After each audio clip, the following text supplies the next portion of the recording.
Yeah. Welcome, people, boys, girls, whoever, man. We back on the big broadcast, man. The biggest The biggest. in the land. Ain't nowhere cross. But we out here, man. Shouts out to everybody who's tuning in, showing love. And we gotta talk about basically the hottest thing going on the net right now, man.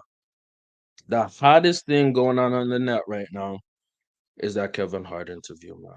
We got Bovice in the building, man. Katt Williams. I messed up. Yes, Cat Williams. Man, I'm already slow right now, man. I don't even know, man. The drinks ain't even hit yet. You know what I mean? But we out here.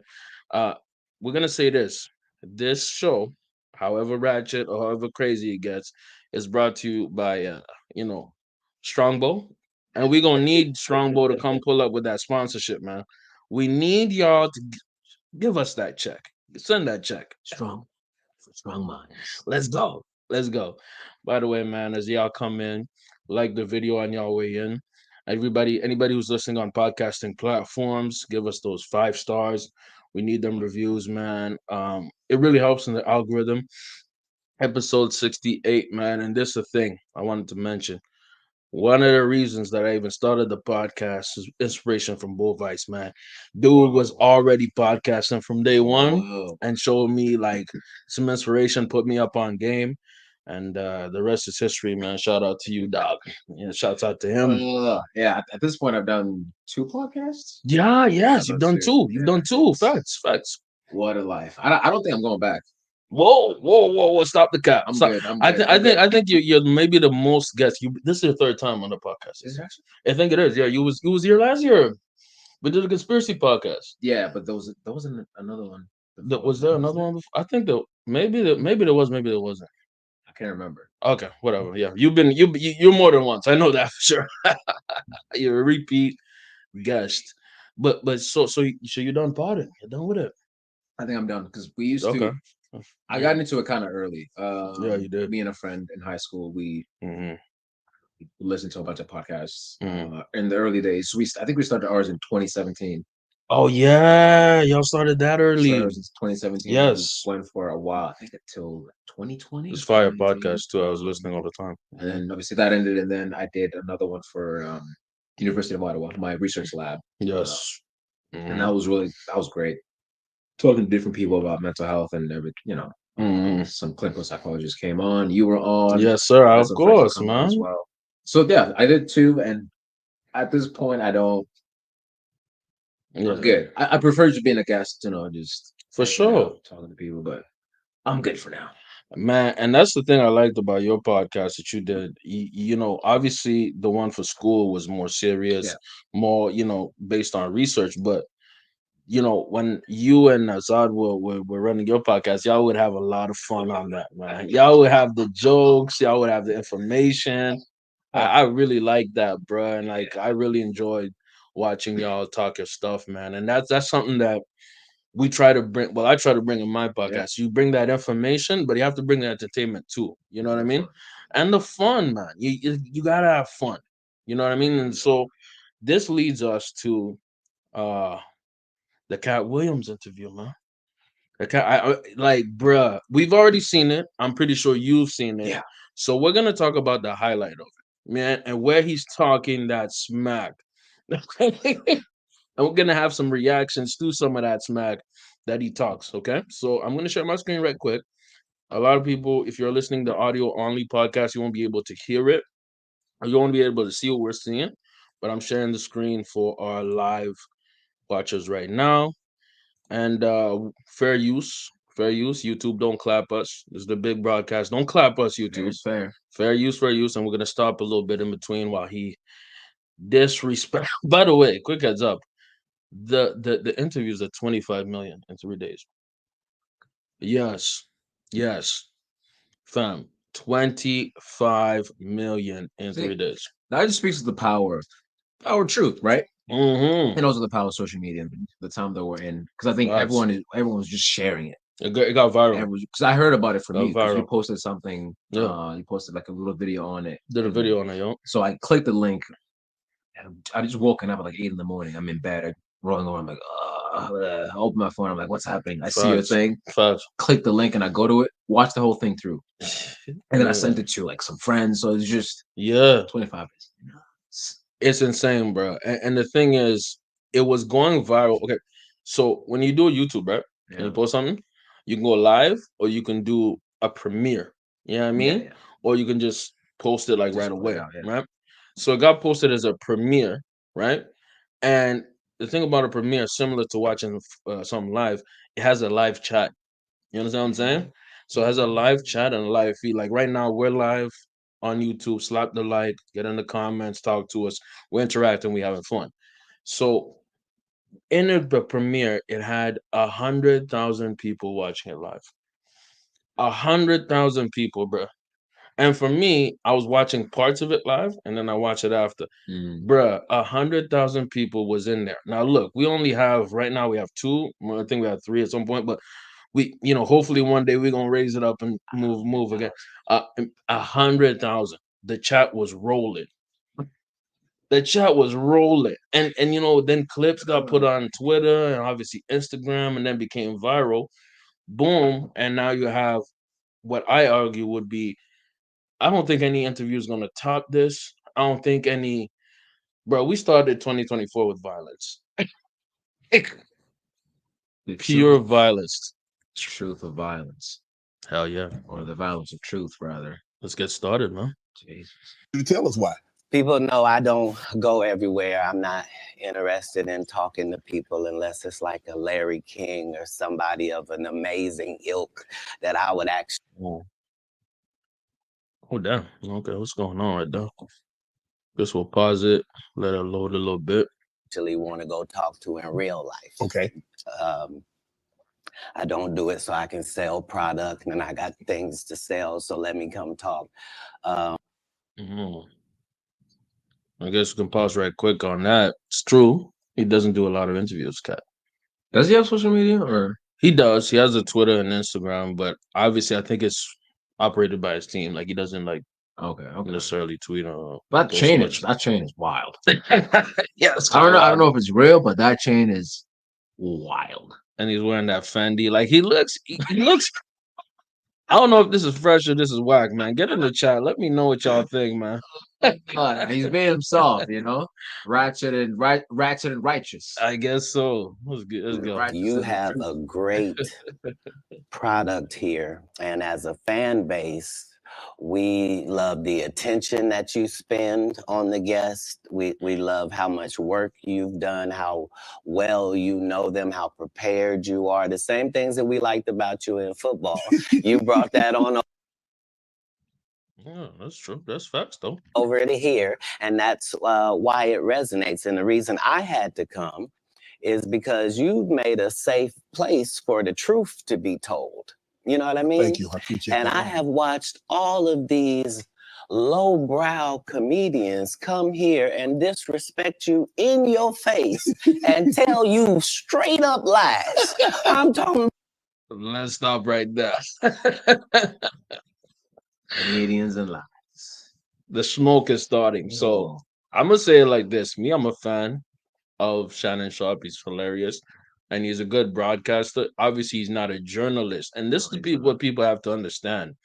You can't frame this interview as a journalistic piece. It's weird to say, but bro is not Oprah. Bro is not, what I mean? He's not a trained journalist. He's Okay, not giving anybody cars. Let's just say that. facts. Everybody does not get a car with Shannon Sharp. Or It, Club Shay Shay. I mean, Club JJ facts. I look at it as an entertainment product. How do you look at it, bro? So I Because you already watched I it. didn't even know who Shannon Sharp was until he got on whatever that show was. Undisputed, With yeah. Skip or wherever other dude is. Yeah, I'm very outside of the world that he lives in. for sure, for sure.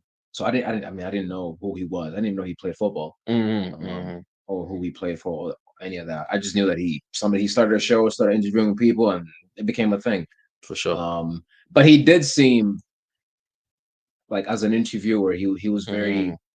he let Katt talk, and then he'd kind of Yes. jump in with questions or kind of circle back for Yup. something. Like, hey, let's circle back on this thing. You said this, that person Mhm. said this. It doesn't make sense. So what's going on. So I mean, he's a good interviewer in that sense, but he's sort of coming at it from he didn't go to school for it, No, no, um, no, no. which actually might be better because it becomes more of a free flowing conversation. Absolutely. And you think about it like a podcast is Yeah, a free flowing conversation. yeah. Think about individuals like Joe Rogan, not trained as an interviewer or a journalist. He's a guy who just lets his guests talk. And this the thing. I feel like, Cat came here with an agenda, dog. And we get into it, man. Let's play. Let's get let's go. Let's go. Let's go, man. Let's go. And of course it's buffering when I wanted to go. That's hilarious. But long And I story needed you to short, know man. why I came by. Yeah, I need you to tell. Let's go right here where he starts talking about it, When the man. movie came out, Where he starts popping it. Santa Claus. Now let's 3 quick points. 3 quick. You mean in Hollywood they cast a 5? You kidding me? You let Ricky Smiley sit here and you said out that mouth is Oh, let's go because back you've right here. made a Yeah. safe place for the truth to be told. You know what I mean? Thank you. I appreciate And that. I have watched all of these lowbrow comedians come here and disrespect you in your face and tell you straight up lies. I'm talking Oh, about things that have never been heard in all of Black Hollywood. They feel comfortable sitting here lying to you about it. You gonna set the record straight? Are you kidding me? You let Ricky Smiley sit here and you said out that mouth, you stole Friday after next, the one I was in. I wish all of America fumbled a bit when that happened. And then he said some stuff that we haven't heard in 100 years in Hollywood. You ain't say nothing. This man told you he had Katt Williams' role. He was gonna be Money Mike, and Katt Williams was gonna be the Santa Claus. Now let's 3 quick points. 3 quick. You mean in Hollywood? Okay, let's just start off. I'm gonna pause it right there. I wasn't gonna pause a lot. But for some background, right? Cat Williams popped off from the role of Money Mike in the movie Friday After Next. Okay. Ricky Smiley was also in that movie Friday After Next. Right? Ricky Smiley plays the Santa, the who robs people in the hood. Cat Williams plays Money Mike, Yeah, the pimp, la pimpa. I mean, and everything like that. So Ricky Smiley had been on Club Shay Shay before. And Ricky Smiley was saying how he should have had the Money Mike role, right? So Cat, as a fan of the show, he took notes in his head. And he's like, oh, that's what you said, nigga. Let's keep going, fam. Hollywood, they cast a 5'5" black Santa Claus that weigh 140. Holy. Strong bow, strong minds. Yes, sir. Strong bow, man. We better get that check. We better get that check, man. The PayPal link is right there in the description. You better send that check. Yo, on God, bro. On God. We're having some technical difficulties right quick. We come getting back to the business, man. In general, right? I look at it like this. 45 pounds. That's your story. Your Oh, story is the not- Ricky Smiley. or not. I look at it like this, man. Right?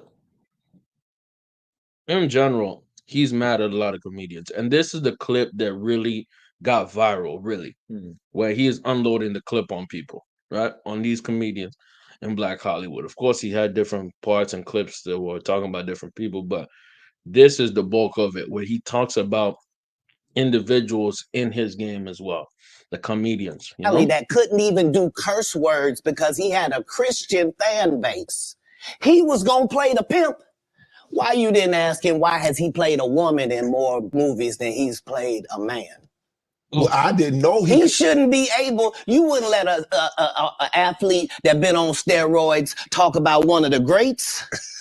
I think he's talking a little bit of smack on Shannon. Shannon's definitely on roids, bro. I think he's talking that ish on Shannon, bro. He's popping it. It's so funny because later on he ends up talking about how Katt Williams' teeth got messed up and he had to get them fixed. I got my teeth fixed just like you, Shannon. You see, Katt was just roasting everybody, including the interviewer, bro. Like he was really popping it. It was popping it for real. Let's go. Ricky Smiley can't act because Ricky Smiley can't act.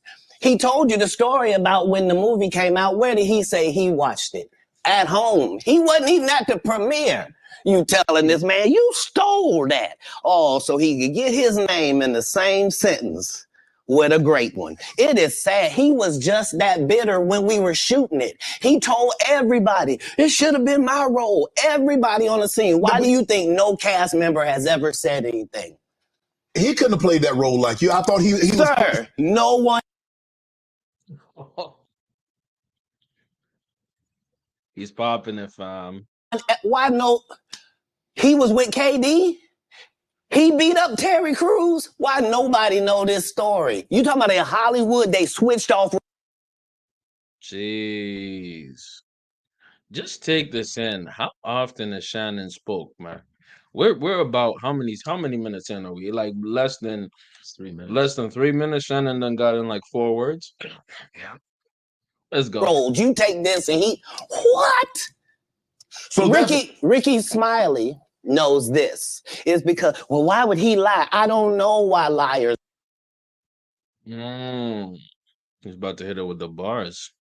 But you two playing games with us. It is what it is. But like he was about to say, all right, let's pop it. Let's go. Jeez. I will say this, man, as we continue going. He chose the truth, man. He chose to smack a whole lot of truth juice. Now, it's no coincidence we see a Laportier. 2 big Laportier bottles over there. You know what I mean? So there's a chance that this amazing interview was induced by alcohol. There's a chance. Oh, alcohol has been inducing things like since. Yeah, alcohol-induced civilization, alcohol-induced. Why? But I can tell you this. We auditioned in Los Angeles. Yes. I was audition number 201. 200 black comedians auditioned for the role of Money Mike with me. You're saying all 201 of us was auditioning and you had already had the role and had already shot the role in 4 days? The truth of the matter is, the Money Mike in the original script got raped in the bathroom. And that's what Ricky Smiley was okay with. I think we just got to pause on that. I think we're going to pause on that. Now, you know what I mean? If you look in, Friday After Next, Money Mike is trying to run away from Terry Crews' character, who's a convict, who's clearly a homosexual. He's trying to rape. He's trying to, we ain't going to sugarcoat it. But he's saying that Ricky Smiley was okay with the script. Katt himself was not. And he's going to go to a very profound point. Let's go. Let's pop it, man. Katt Williams had to take the risk in front of the studios and the cast and our powers that be in his very first movie and say respectfully, humbly, guys, if we're talking about anything else, I have no credibility and I have no pull. But we're talking about comedy, right, where I have all the credibility and all the pull. The problem with Friday After Next is we're trying to make a classic comedy. And this comedy involves a rape. And rape is never funny, no matter who it happens to or what the circumstances are. If you would allow me to allow us to do this movie without a black man getting raped in it, I promise you that it will be twice as funny as it would be with him getting raped. Bars. You gotta cheers to that, man. Let's cheers to that. What do you think, Bovice, man? What's your, you know what I mean? What are your thoughts about that? I actually haven't seen Friday After Next. I've only seen Friday. All good. Sorry. Shout out Smokey. Yeah, so I haven't seen the movie that he's talking about, but I mean, he is right. Oh. When is rape ever funny? It's not, it's not. And also I think gets back to something he was saying earlier about Ricky Smiley getting in a dress. Like there's a trend in Hollywood Yeah. of getting black men in dresses, which I don't Come on, man. Inspired. Let's get it. understand. Partly it's like I can understand it from the perspective of a filmmaker who wants to make a film about, people whatever dressing in different ways or trying to like basically be incognito, because that was kind of the whole point, right? Yes. Porn dress to be, be look different, than people would expect, whatever. Mm-hmm. But it's like, how do the actors feel about it, and how do the actors have any say about them doing it or not doing it? That's what I've always wondered. And obviously, Yep. there's a bunch of like theories about why that's been done, especially to some of the leading actors, Martin Lawrence, Tyler Perry, why Of it's been done to course. them at the height of their careers. I don't, maybe not done to them is a little wild. Why they've actually accepted to do it at the height of their Mm. careers. Um, and it kind of gets back to obviously that and the them having that scene in the movie, which Kat was not Yeah. okay with.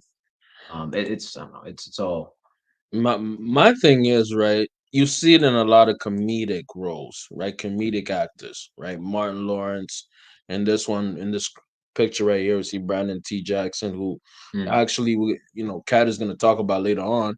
You have individuals like Cat Williams, not Cat. What I'm saying, Kevin Hart. My bad.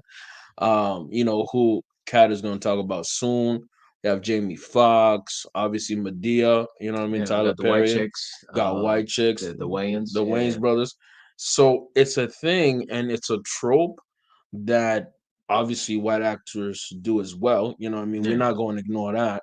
But it's just to be funny. You know what I mean? It's to get comedic effect. Obviously, seeing a man dressed as a woman apparently is comedic, but now we're in 2023 where a lot of men dress as women and they want to identify as yeah, yeah, women, period. You yeah. know what I mean? And that also it brings up a question that's kind of Yeah. interesting, because it's like, okay, so Stock on it, bro. the funny and also the like identification question, right? Of course. If a man dressed like a woman is just funny, Mm-hmm. then what are we saying about the people who identify as, right? Well, There's a tension there hey man, that still needs to be, you know what it is? Indirectly, they're saying this is not only unnatural, but it's comedic. goofy. It's goofy as hell. And I think in our culture, in Black people's culture, African American culture, Afro Caribbean culture, a man dressed as a woman is not in our culture, dude. It's not what we do, dog. We're not known as that.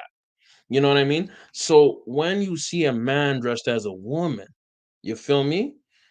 It's especially a black man feminized in that way. It's not only unnatural, it's almost insulting. Do you understand what I'm saying? And I'm gonna go in, bro. Let's be real right here, right? If you just look about the history of, you know, men in general, right? Mm. Black men, you look at, American history, slavery, right? There was a term called buck breaking. Oh, I So never there's a heard of that. term called buck breaking. And what is buck breaking? If y'all don't know, y'all do research, but I'm gonna break it down like this. Buck breaking is getting your male slave, this is slavery term, a male slave who's more dominant, more strong, and the slave master would rape them in front of other slaves to emasculate them and almost put fear into all the other slaves that you're seeing your strongest dude get dominated, right? So y'all have to, you know, be more scared, and it's a psychological tactic. It's like seeing the strongest dude get beat up. You know what I mean? So that tactic was used a lot during times of slavery, and it was huge Yeah. in Jamaica specifically. So when you hear of Jamaicans maybe being very homophobic and things like that, there's almost like a genetic history behind that, because a lot of buck breaking was going on by the slave owners in Jamaica a lot, in America, of course. So in a sense, it's to feminize and embarrass the black man. Do you understand what I'm saying? So buck breaking, there's even a documentary by Tariq Nasheed that I recommend y'all watch when you get the chance. Buck breaking is the emasculation of the black man, right? And that is the core of why the dress or dressing up as a woman is something that Cat Williams was always against. Dave Chappelle was against. Eddie Griffin, a lot of comedians, and a lot of black males. Like, have you ever seen Denzel Washington have a role with a dress? Hell no. Hands off me. You know what I mean? Oh God. On God, on God. You know what I mean? But then there's, Talk to there's me. the alternate argument, which is Yeah. this is act.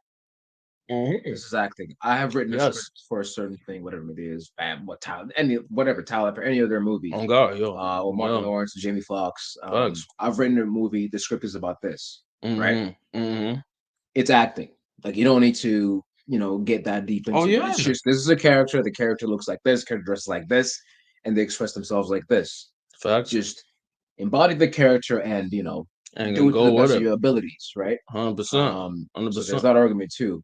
You have guys We like have Arnold. Arnold Schwarzenegger, Arnold you also know what I doing mean? it. So it's Yeah. it, Yeah. it's yeah, of course, the racial history, the history that you just talked about, Yeah. bringing to it. It's then also kind of like not just like the feminization of black men, but also the Feminization of men, period. You could say that but too. also like calling grown men boys, like kind Mm. of thing that's out like, hey boy, come here, boy, like that kind of Yeah, thing. for sure. For sure. There's it's all there, so it's complicated, but at the end of the day, it's like if we're acting Mm-hmm. and the role calls for a person who's doing this and this, you can say yes or you can say no.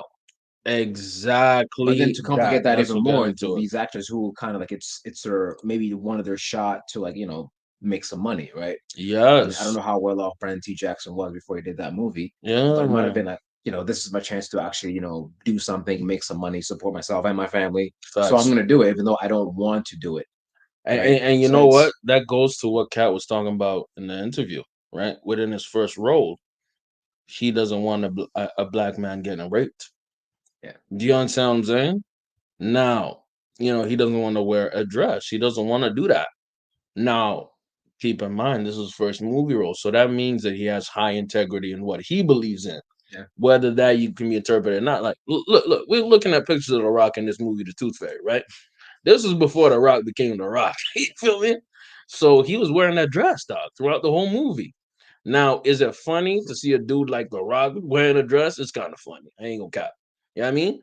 But in general, if he said no, do you think they would skip over him? I think they would. They'll go somebody Yeah, else. if you say no was good, and it's Yeah. like, of course, they're not going to him because he's the best actor. They're actually going for him because of that, like that tension. Yes, We have The yes. Rock, That right? that dynamic. Former Facts. NFL player, like the guy in WWE, right? Exactly. Exactly. Now we're gonna take him and flip the script, as they say, and make him, become the Tooth Fairy, and I've actually seen the movie. It's kind of cute. I'm not gonna lie. Yeah, yeah. It's a good And family movie.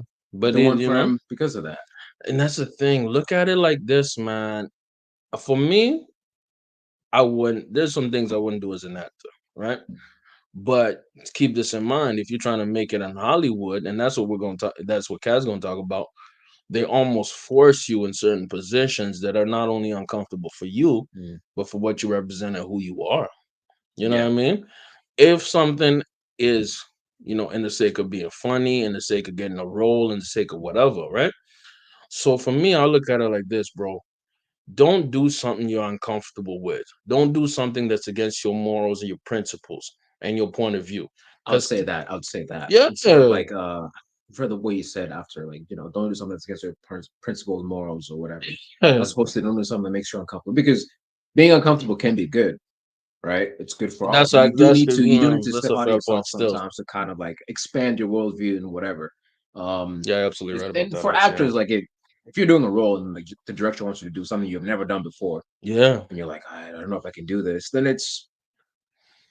it might be good, obviously, depending on what it is, yeah, right? of If the actor course, of wants you to course. do maybe long takes, Hmm. if you're used to very short takes, where you get to say your line and then they flip the camera, they get the other person's line, and Yeah, but then the director's like, no, we're gonna do it like this. The camera's here, we're just hmm, gonna do it long take.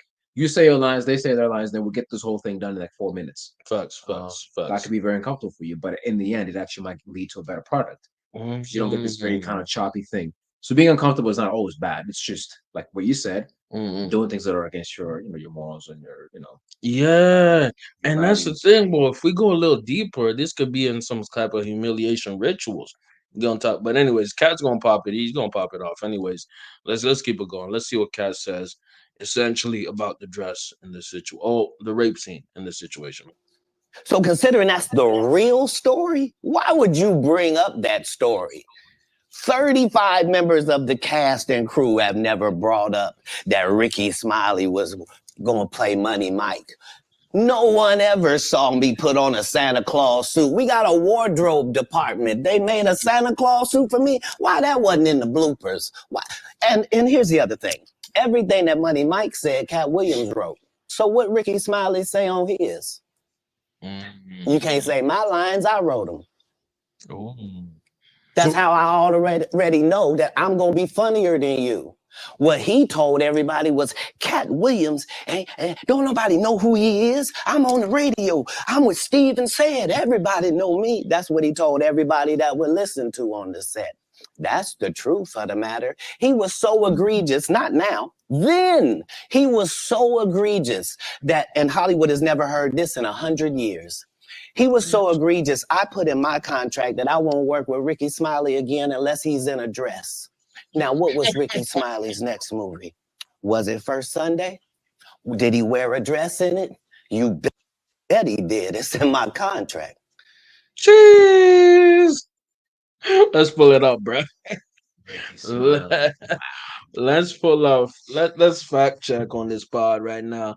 As you see in the movie First Sunday, this is gonna be on the screen for people watching it. Ricky Smiley is indeed in a dress. I didn't even know who Ricky Smiley was before this whole thing. Never seen that Yeah, movie, never seen anything else he's been in. Ricky Smiley is like a low key comedian, but he's more so known now as like a radio host. You know what I mean? But it was kind of popular a little bit in the '90s, early 2000s. But Ricky Smiley, oh God, this dude does wear a lot of dresses in a lot of movies. Jeez. I'm not gonna play the reaction that Ricky Smiley had to it. Y'all can do y'all research. But Ricky Smiley on his radio show the next day after the interview, he didn't necessarily deny it.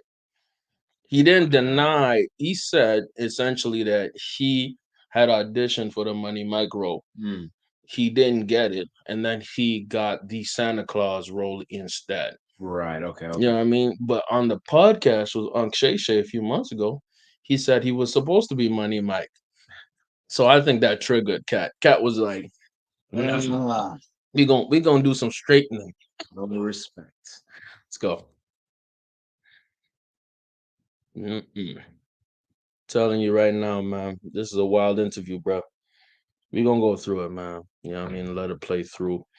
I appreciate everybody who's watching, who's checking us out, man. Slap a like if you can. 5 stars on the podcast, and we're gonna have a deeper discussion after this, man. This dope. Why would you put that in your contract, Katt? That's where he's a believable actor. Him and Tyler Perry can't play a man to save their life. They play good women, and I believe that the best actor should be in the best role. So that's why, because when we released that clip and he said that, you responded because he said he was supposed to play Money Mike and you were supposed to play Santa Claus. An outright lie. So that he knows is a lie. So why would he say it? Because he's a liar. Nobody knows why liars lie. And that's why I had to come on the program. Cedric did the same thing. Cedric told you when you asked him, did you steal Katt Williams' joke? Yeah. He said it don't line up. How it don't line up that I did it on TV in 2018. You came to see me at the Comedy Store do it in 2019 and then did it on the Kings of Comedy. Like, what doesn't line up? This is a televised joke that Mark Curry helped me punch up and get to the level that it was. The same. By the way, just a quick note. He's talking about 1998. He did the joke. 2000? In 2000, when the Kings of Comedy came out, that's when said pretty much did an alternative joke. And they had the two videos next to each other. He stole the joke, bro. Wow. He stole the joke, bro. He stole that damn joke. Let's keep popping it, man. Jeez. Wild. Imagine you work on them things and just robbed. Luckily, I'm not a comedian. You can't rob me. I'm not funny. Oh God, it's like Carlos Mencia shit. Yeah, I mean, But I mean, it is like it's the world they live in. Super competitive. Steve that went to go watch Mark Curry do his whole sitcom and then stole everything Mark Curry had. Now Steve got a sitcom where he the principal and he wear a suit and then he gets this high top fade, making all black men think he got the best lineup in the business. And it's a man unit. Then you ask it, why you not a movie star? I didn't want to be a movie star. This the same Negro that hated on Bernie with this same thing. I didn't want to be a movie star. No, you couldn't be a movie star. There are 30,000 new scripts in Hollywood every year. Not one of them asks for a country bumpkin black dude that can't talk good over KB and look like Mr. Potato Head. There ain't none. You would have to have range. I played a lot of characters, 60 movie roles. I'm not playing Katt Williams in there.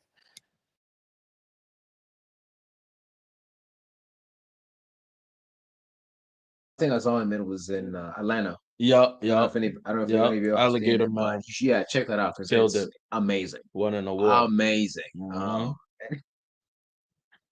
Bruh, I'm telling you right now, bruh. This was not even really an interview, bro. This was like a roast session. Cuz was just like, I'm just gonna go off on this. He's on the stand. It's like, Your Honor, the truth, nothing but the truth. Nothing but the truth. So help me God. And he's, this is how you know this man is talented. Because when I first watched this, not only was my mouth fully open, pause, I was laughing, G. I'm still laughing right now. I don't watch this like maybe twice. Like, bruh was cracking, popping it. And that shows his talent, bro. He's saying the truth in a comedic fashion. Like, yeah. And he's just rolling. Also, I feel like for a comedian, you don't know there's no other way to be for a comedian. You just are. That's a fact.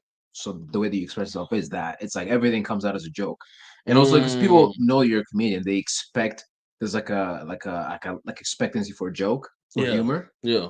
So like, whatever hits, just gonna make people laugh. Because everyone's primed. But of course he's a great comedian. So he's gonna construct things in a certain way. Yeah. Right? Repeat things in a certain way, to try to get that comedic effect. Because that's just how his brain is, I feel like. You know what I think, bro? I think if you're a great comedian, you just you can just talk and it's just funny. Yeah. There's mid to trash comedians who they do an interview, you bored.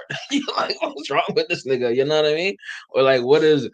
But bro is so good at cracking jokes. He's speaking the truth, roasting, and confessing. He's doing all type of it.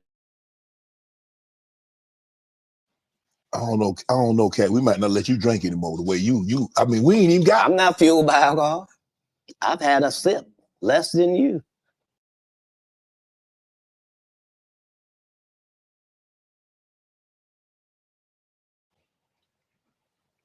The truth don't need motivation. I'm just saying I can't let these dudes lie. Cedric's sitting here telling you why he ain't a movie star. He over here look like a walrus. You didn't say nothing. He can't even get his arms off his stomach sitting over here. Why I'm not a movie star. What? It's a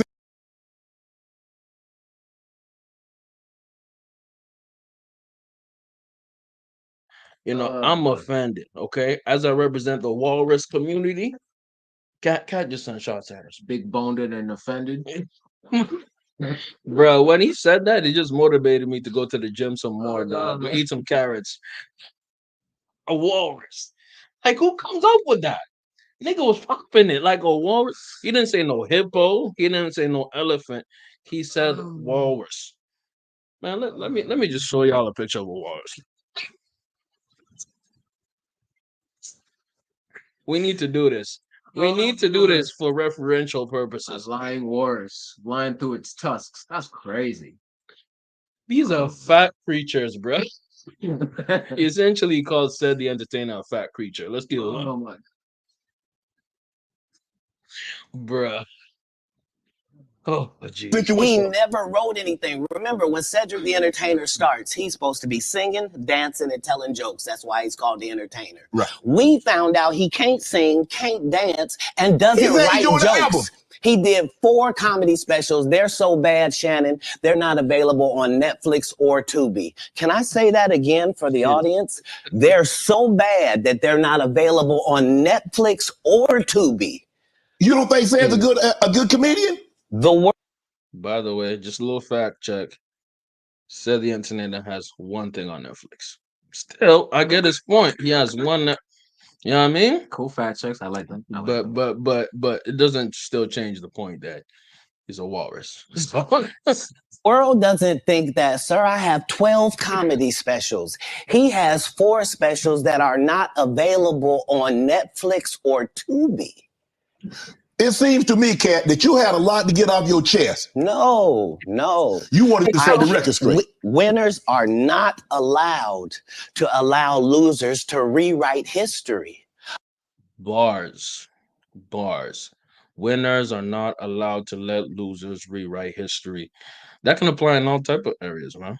All type of areas. Now, are these other comedians objective losers? No, they're successful in their business. They're successful in their careers. Now, the gravity and the level that they at, obviously, is not Katt's. So Katt, as a comedian, he's running laps on these boys. So he sees himself as a winner, which, my bad, let's keep it real. Not everybody, the win is subjective. It depends, right? Like, maybe they see themselves as winners. Maybe Sad sees himself as a winner. Maybe in fact, Kevin Hart knows he's a winner. Of course. He thinks he's the winner. Making trash movie after trash movie. Very weak movie. Look, okay. I used to like Kevin Hart. And me too in his early phase. Laugh at My Pain. Really like that. So good. That special. I don't know who wrote it, if he stole any jokes. Anyway, we'll get past that. Yeah. But the moment that he remade one of my favorite films, The Untouchables. Oh, that one, the French Gentle Shop. Yeah. Based on the French film. Yeah, he remade it into something way down, whatever the hell. Him and Bryan Cranston. I was just like, bro, like I don't know whose idea this was, but no. It was not good. I didn't like it. And the thing, here's the thing, right? You know what he says. He says winners don't let losers run the narrative or run the script or whatever. In that type, I'm paraphrasing, right? What he's saying is he was so offended by all them people talking about him negatively or talking to him like he's a peon.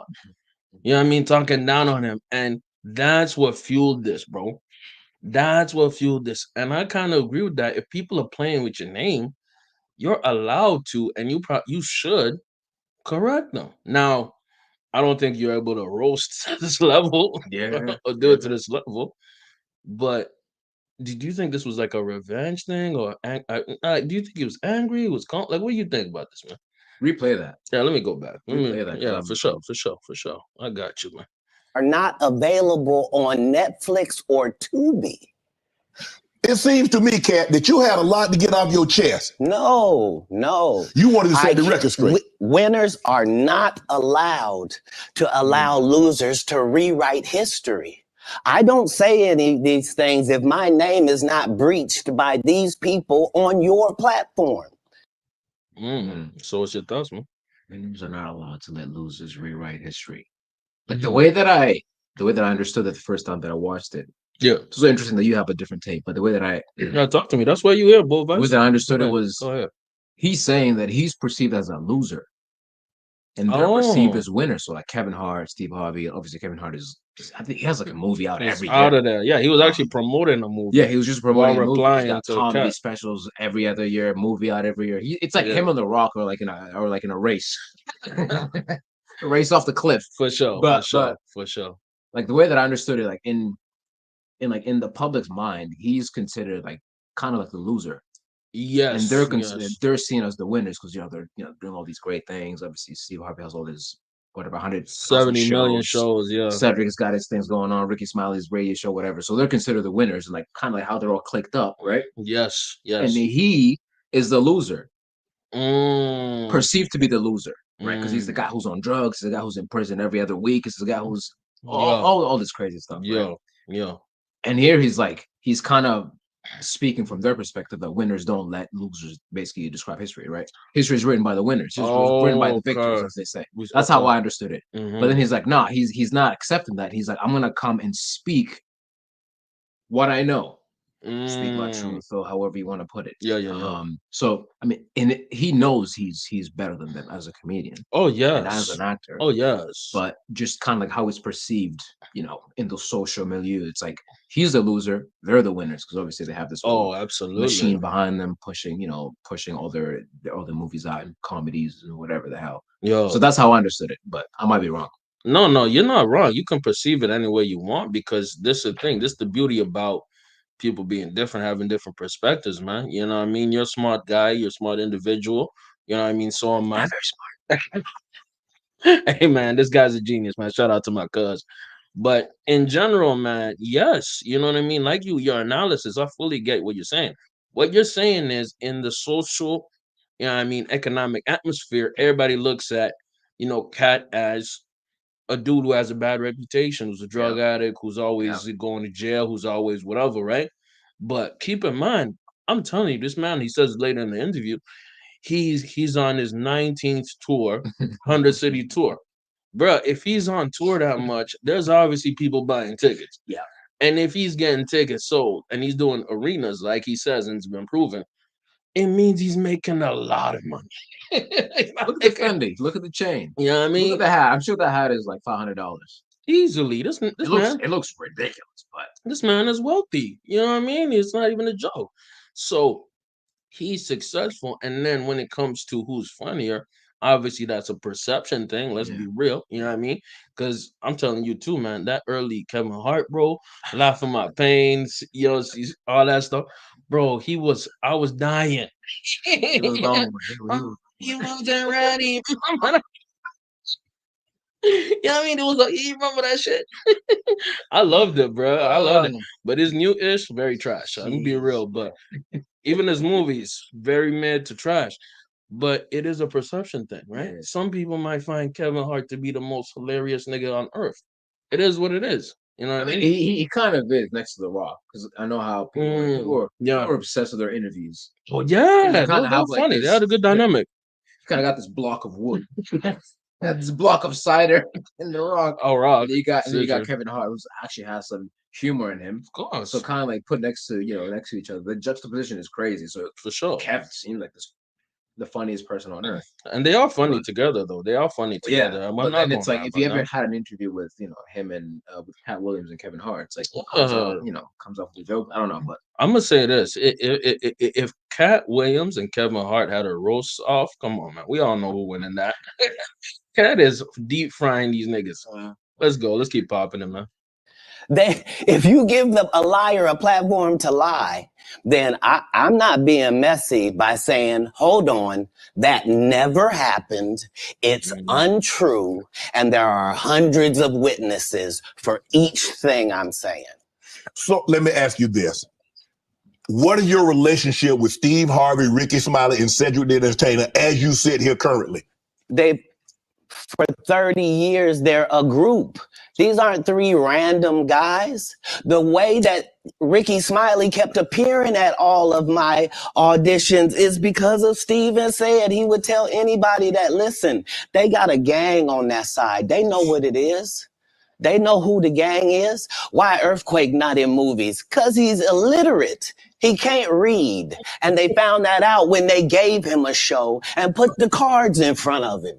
Like all of these dudes are co-entwined and they share secrets. And this is the age of truth. And the truth doesn't need to be scared of the fact that people tell lies. Cats on drugs. Where are the stories? Why is there no story of anybody who ever sold a drug to me, did a drug with me, was around me when I was inebriated? I got 5 daughters. I got 5 sons. Why would we tell these ridiculous stories? Because it's competition. You feel like... By the way, I'm just gonna do a quick fact check. Yeah, 5 daughters, 5 sons. I thought he had 7 kids. Yeah, actually, I think he has a lot of kids, bro. Maybe 3 or 25 identifies kids. I don't know what's. So I think he's adopted. Like, so if you check his Wikipedia right quick, right? We're just gonna pull up his Wikipedia right quick. if you go right here, he has 8 children. So Biological seven. 1 biological, 7 adopted. Maybe this is not up to date. True. You know what I mean? There might be some things up to date, but I wanna open up on something else too. There's a show I watch, right? Mhm. A good podcast I watch called Back on Fig. Okay. Right. And it's very entertaining. It's about let me share this tab right quick. So Back on Fig is a podcast YouTube show that is based on a guy called T-Rel, a guy called Smack, two best friends, and the wife of T-Rel called Heather. Right now, it's made to say back on Figueroa Street, and Figueroa Street is infamous in LA for being a gang type of street. You know what I mean? A lot of prostitutes go there. It's the hood, it's the block, and they represent a gang called Hoover, right? Okay. Smack, right, who was one of the co-hosts on this show, right, had a show, right, yesterday. They had a show yesterday, and Smack claims that he saw Kevin Hart smoke crack. Sorry, my bad. Katt Williams smoke crack. You know what I'm saying? So there's some dispute to Katt actually never doing hard drugs. Now keep in mind, this is all hearsay, this is all alleged. You know what I mean? And Yeah, if you're looking at it, this is the Is he also podcast. gonna say he sold it to Katt Williams? Yeah, that's crazy. Because I mean, we don't know. So a We lot of don't this know. stuff, it's like we don't actually know. Mhm. Some of the joke stuff we do know because there's proof. Oh, Like, yes, you can yes, have yes. the original joke and then the joke that was stolen. You can kind of put those side by side. But some of the hearsay stuff, like never been on drugs. That guy's saying whatever Smack's saying, he Yeah, saw Katt Williams smoking crack. It's like, facts. how do you prove that? Yeah, you can't unless you have Also, like a yeah, video. yeah. It's We're in just a time allegedly. we're in a time where you can just say it or say anything and be like, oh yeah, I saw this thing, it happened. But you're also saying it on the show. You're not just saying it to friends where there's like this right Yeah, there. you're not. You're saying it on the Yeah. show, No, something that's topical, so you can get you want to views, get you can get viral. clicks, you get viral, right? So you Cloud want chasing. yeah, it's That's what hard I'm to saying. believe. It's possible. I'm just saying, you know, I think personally, a lot of this interview was there's obviously a lot of truth. Mhm. There's obviously some exaggerations. He is a comedian, so comedians do Yeah, exaggerate. you gotta But lies that tell the truth. I think he's like I would say 80 to 95% truthful in this, man. What do you think? If you were to give it like a, I know it's hard to tell. What do you Yeah, think? I honestly I don't know because No. it's funny like watching the whole interview because I'm so out of the world of like Black Hollywood and all Oh that's yeah, yeah, happening. yeah, I know some of the stuff about like, the movies because I love films and like I know what's going on with movies with certain actors and whatever. yeah. But like in terms of like the gossip, I don't know what's happening. No, it's probably good, man. Sometimes I follow this ish too much, man. I need to chill. I need to get back to doing real ish, man. Let's go. Let's go. Big stuff, big baby J. But I got y'all. I'm gonna keep y'all informed. Like I say, I think he's mostly truthful and he's here to make jokes and make people laugh and entertain. Anyways, man, let me stop pausing. Let this play through, man. Well, why comedy guys can't just get along? Yes. Why didn't you get along with the other teams you were competing against? If you're a Denver Bronco, why you don't get along with the Cowboys? Something wrong with you? But I don't disagree. I don't dislike all the Cowboys. Cat, damn, you like dislike? No, that's okay, not. what comedians do you like? Did you play against the team? Yes. I've taken 46 comedians with me on the road. 46. Okay. That's fine. I'm not the comedian you can give that to. I only put on comedians that are funnier than me. Anybody that ever told you differently was a fat Faison liar. There's nobody like me in the business. Faison just got it straight. Faison said that getting a Netflix special is easy. I have 12 specials. Guess how many Faison got? 0. Oh. So Why is he allowed to have conversations about real stand-up people? We do It's a fire roast. Fat Faison liar. Let's go. not let people who are on the juice discuss real athletes. That's all. As a journalist. That's all. That's all I'm saying. Okay. I don't harbor any resentment to any of these entities because I can't be jealous. I've never seen them have anything that I ever wanted. If you sign up for their program, you get a light skin, weird face wife that never do an interview. Oh, man, come on. Listen, in 20 years won't do an interview. Nobody's ever talked to her, and she's never been interviewed anywhere. Set up for the program. That's why. When They you- just give you, it's like, here is your rental. Here is your supervisor.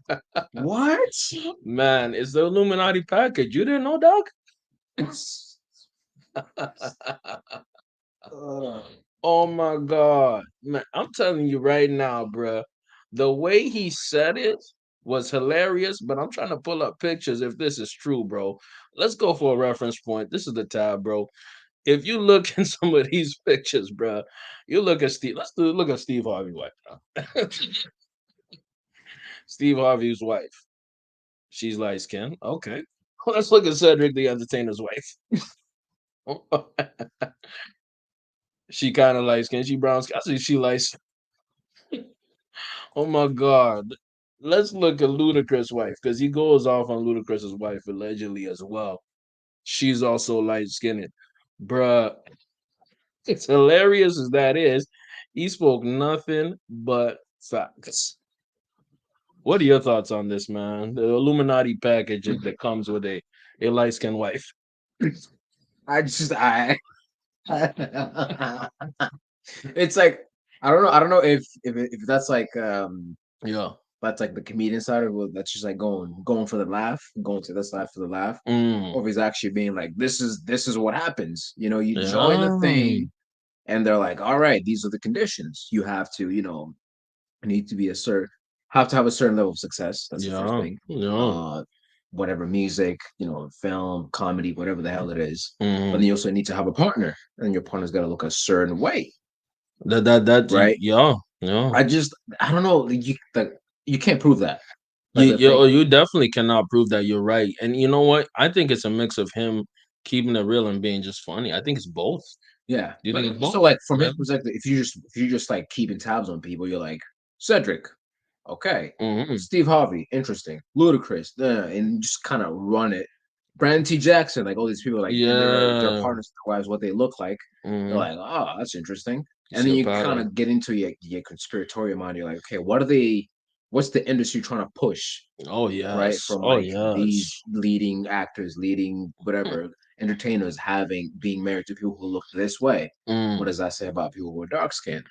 Specifically women who are dark skinned. And then you can kind of get lost in that whole world, but it could just be that they met them, they're like, I'm And attracted they to this like them. person. I would like to marry them, and that was just it. But then from his perspective, he's like, where's going on? Some I don't know. you know that's the thing. Even in science says correlation does not mean causation, right? There you go. There you Just go. because multiple things seem like they fit, don't mean they fit.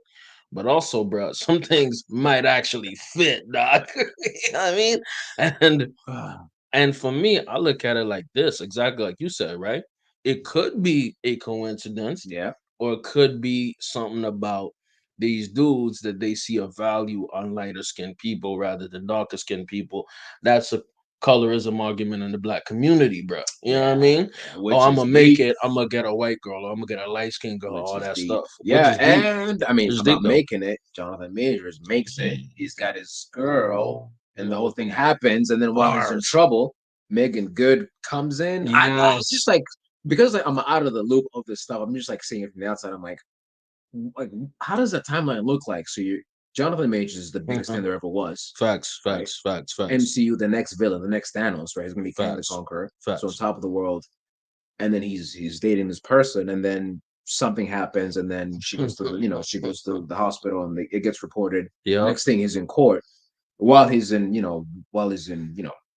he's in court, Megan Good just shows up. Like, at what point does she show up? Like, We're in the just, like, timeline. yeah, like, what's happening here? Yes. Yeah, it blows my mind. But I'm telling you right now, bruh. I think that shit is fake. I'm gonna keep it real. I'm gonna keep it a bean. I think that is fake. I don't even think they dating. I think that nigga needed a PR package. Oh my God. He bought that woman, bro. He bought that woman to help him not get all the charges, bro. Because he had 8 charges, my nigga. He only got charged with 2 of them, by the way. Two out of 8, meaning and basically the charges are kind of small. They're like, oh, you basically were a bit reckless with it. Like it wasn't anything major. Yeah, no pun intended. It wasn't no major ish. Yeah, I mean, at the worst, he might get a year probation. He's not even gonna see a jail cell. Just keeping it real with you. And I think because of that black woman, Megan Good, saved his well, didn't save his career, but made it less bad because bruh, him coming in with a black woman that looked better to the jury, that looked better to the media. I'm just gonna keep it real. That's the question. Why does it look better? That's what I'm wondering. Why does it look better? Let's get deeper. I think it looks better because when you see a black man and a white woman, no matter what people perceive or how progressive society has become, Right. sorry, these people still see that as wrong. People still have a bias against that. And the optics of it within the general American society is not good, bro. It's like you took one of ours or whatever, all that bullshit. I'm just giving it around. I'm just giving, we want to have truth in here, okay? Katt is giving us truth serum. 2024, we got license. Hey, man. Truth license. You feel what I'm saying? And at that point, to see Jonathan Majors with his own kind, that looks better. That looks more appealing. And now, obviously, Megan Good is a beautiful woman. True. That looks better for the jury. That looks better for the media. That looks better for Black society to see a Black man and a Black woman, people of relevance and power. But if you see a Black man who has relevance and power with a white woman who in that dominant society is looked at as good. Hey, but then she go on the stand and start crying, and niggas get hung up like Emmett Till. It is what it is. it just be real, or the whole thing gets burnt down like Tulsa, Oklahoma. But that's what it is. That's how I look at it, bro. I think that him getting with Megan Good, even though it was probably something fake, even though I think it was something PR related, it helped his case. And Katt kind of mentioned that later in the pod. On God, what are your thoughts, man? What are you thinking, man? I think you're kind of right. Like it looks good. I mean, I think it would have looked good regardless of the race. Okay. Because I think the whole issue was that he was abusive with his partner, right? Yeah, that was so if you show up to court with a woman on your hand, then it jury's like, okay, well. So I'm gonna press you on this. This dude can't be that bad. I'm gonna press you on this. Yeah, okay. Sure. If Jonathan Majors had done that to a black woman, this whole thing. Let's run the whole scenario, but with a black woman instead. Do you think he would be in so much trouble? No, because I think bingo. As messed up as it sounds, like there's I don't know how to put it, like protect your own. Especially like it feels like absolutely. People are tribal, man. I feel like within, I'm sure it's true in other communities as well, but within the Black community, there's like people want to just like sweep shit under the rug. Yeah. So if your partner is abusive, you're like, he's not that bad. Like he's if if your partner is like maybe like verbally abusive, you're like, well, he's not beating my ass. Yes. So you kind of try to sweep it under the rug, whereas like I guess you're right, like protect you on that kind of thing, where it wouldn't have gotten to that level. Which it probably should. If your partner's abusive, you should, air that out. Leave their ass. If they need to be in jail, prison, that needs to happen. Facts. But I think it would have been very different if he was with Megan Good. Absolutely. In the first place. If you ran it backwards and it was Megan Good, it would never have went to any kind of trial. It would have been something that I think that snake ass district attorney, they're the one who pursued the charges. The girlfriend didn't pursue the charges. It was the district attorney of New York that did that. Period. Right. So I think obviously, society, especially interracial relationships, are not as accepted as people think they are, or maybe they imagine that they are. You understand what I'm saying? So yes, people do protect their own. Like there's probably a lot of abuse things happening within maybe the Chinese community, Latino community. We don't hear about. There's no real stats on it, but it probably happens. You know what I mean? And we don't know nothing about that. You know what I mean? Yeah, because I can assume, at least within the Latino community, like the stereotype of like the machismo, right? That Yeah. that's, I mean, in today's language, that is toxic. Facts. So you can assume that is abusive, but then they don't talk about it because they kind of, maybe they assume that that's what a man is supposed to be, or they just, it's like, this is my husband. We have, I don't know, we have 3 kids together. Let's just, Let's just not even report this. yeah, let's, that's kind of sad. we can try. Yeah, it's sad. Yeah, let's try to work fucked, this right? out. And that's the reality of most cases of, like, domestic abuse or violence. It's like, No. it doesn't get reported until it's too late, till the person's either killed or like, Oof. yeah, I'm just, it's the facts, man. This is the big broadcast. We going for some truth, man. Katt done brought it out of us, man. Katt out the bag, man. Yo, I'm gonna be right back. We got Bovice is gonna take over for a little bit, man. I'll be right back, man. And now, understand, I'm not talking about one person. What I just told you applies to 7 people. How they all end up with that. That's part of what you get. I came in this business saying I was going to expose. When I talked about Michael Jackson, when I talked about R. Kelly, they canceled me for these things, because why would you talk about another black dude? Race is not where the line is drawn. It's God's side and the other side. And we don't care nothing about the other side. Period. All of these big dick deviants is all catching hell in 2024. It's up for all of them. It don't matter if you Diddy or whoever you is. TG Jakes, any of them. All lies will be exposed. That's all. And anyone who takes that the wrong way, know why they take it the wrong way. Damn, lies will be exposed. Them lies get exposed, man. I salute this, man. Jesus. We need more truth in our society, bro. By the way, shouts out to Bovice for holding it down for those. It's also like, we do need more truth, but it's like, to a certain degree, it's all about the perception. Because I mean, a lot of this very true. Why we going to talk about how, like, the whole package, right, that you get once you join, once you join the elites, once you join the boys. And he was saying that he was like, how does 7 of these people have the same package? Which is funny, right? It's funny, but it's like, is that true? I don't know. Is that even real? I don't know. I've never been invited. But it's like, yo, let me tell you something, man. Illuminati invite me to something, man. They're gonna see 2 birds like this. And by the way, for the audio audience, I am putting up 2 middle fingers. Yeah. And I'm gonna go that way, and I'm gonna show them the Bible, and I'm gonna go that way. Let's pop it, man. Let's go. The truth is the light. I need to have another one of these. Amen. Gee. That's a good one. Cheers.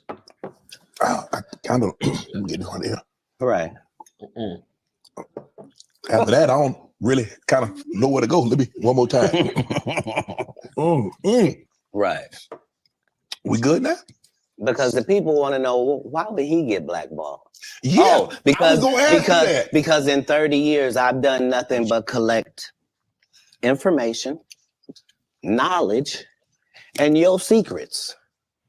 So if you and a man was in a corner doing something you wasn't supposed to be doing, you will tell it.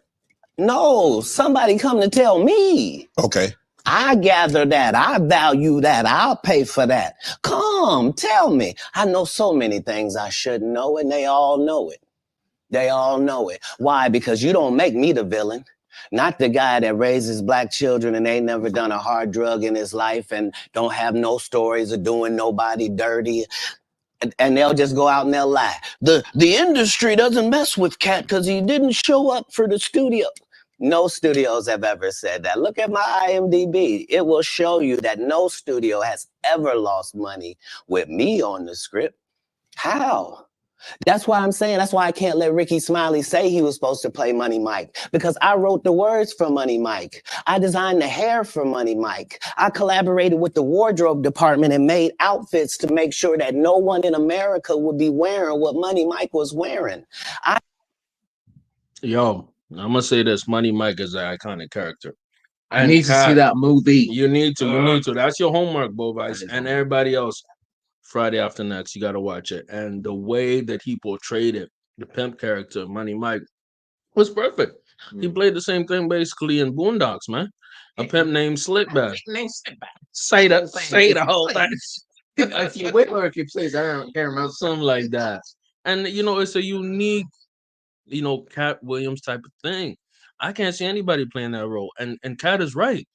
Almost every movie I've seen Katt in, he's been not only unique, but he's been good in it. Huh? Yeah. I kind of wish he did more movies, personally. Yeah. I mean, he will. I think so. If he has the time. I mean, he's always touring, right? Like you said, he's doing a tour every year.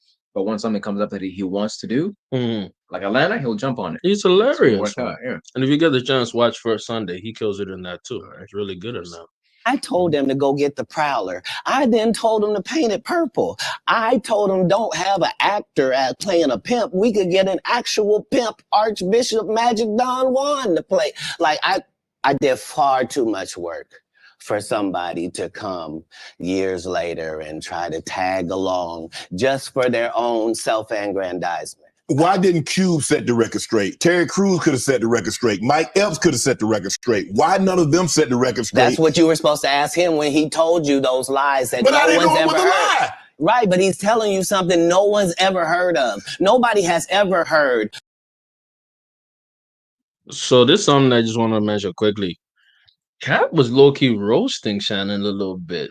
Let me run that back a little bit. Let me run that back a little bit. You're gonna see if you can catch the roast a little bit. Let's go. Why didn't Cube set the record straight? Terry Crews could have set the record straight. Mike Epps could have set the record straight. Why none of them set the record straight? That's what you were supposed to ask him when he told you those lies that no one's ever heard. You see the sneak dish? Slight sneak dish? Right, but he's telling you something no one's ever heard of. This is why he's such a master roaster and speaker. Because he just sneak this you in front of your face a few times. And Cuz didn't even catch it. Bro didn't even And the question becomes, is that a sneak or is he just being truthful? He is also being truthful. And that's what made this interview so special. It's the truth with some jokes and funny in it. Because yes, you're right. Shannon should have asked that. He could have asked some follow-up, but also at the same time, this is very personal for Katt. That's why Katt. Yeah, and also it kind of depends on how much you know as an interviewer. That's a fact. That's a fact. If his people that did the work to be like, some inconsistencies here and there, maybe ask them this question to lead up into it, but then follow up with this question to kind of try to get more in depth. Exactly. Exactly. You're right about that. Who's doing the research? But so if Shannon Sharp knew, he probably would have asked. He would have checked. He would have checked that on. He didn't know. Yep. So, but then, like you said, it's personal for Katt. So Katt goes in. It's like, look, man, you should have asked them when he said this stuff. Yep. But then Katt is also kind of being, not being ingenuous, but it's like disingenuous. He knows from his perspective it's not true. Shannon Sharp does not know from his perspective that it's not true. So he can't ask. Like, how am I supposed to ask you something? Yes. About something that is untrue. I don't know it's untrue. It's like. And you know what?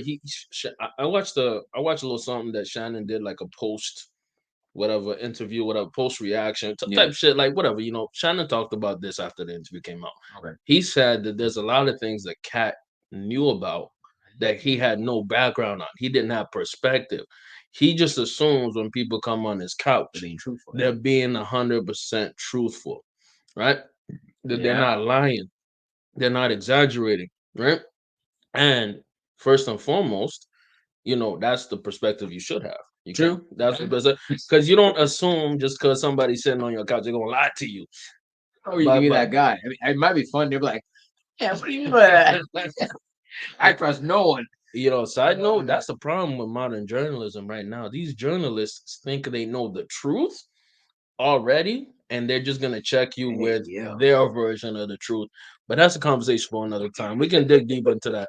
I hate modern journalism. Anyways, this is the Katt roast these motherfuckers. Nobody has ever heard, Ben Affleck and Matt Damon was in a movie, and somebody said, y'all should switch roles.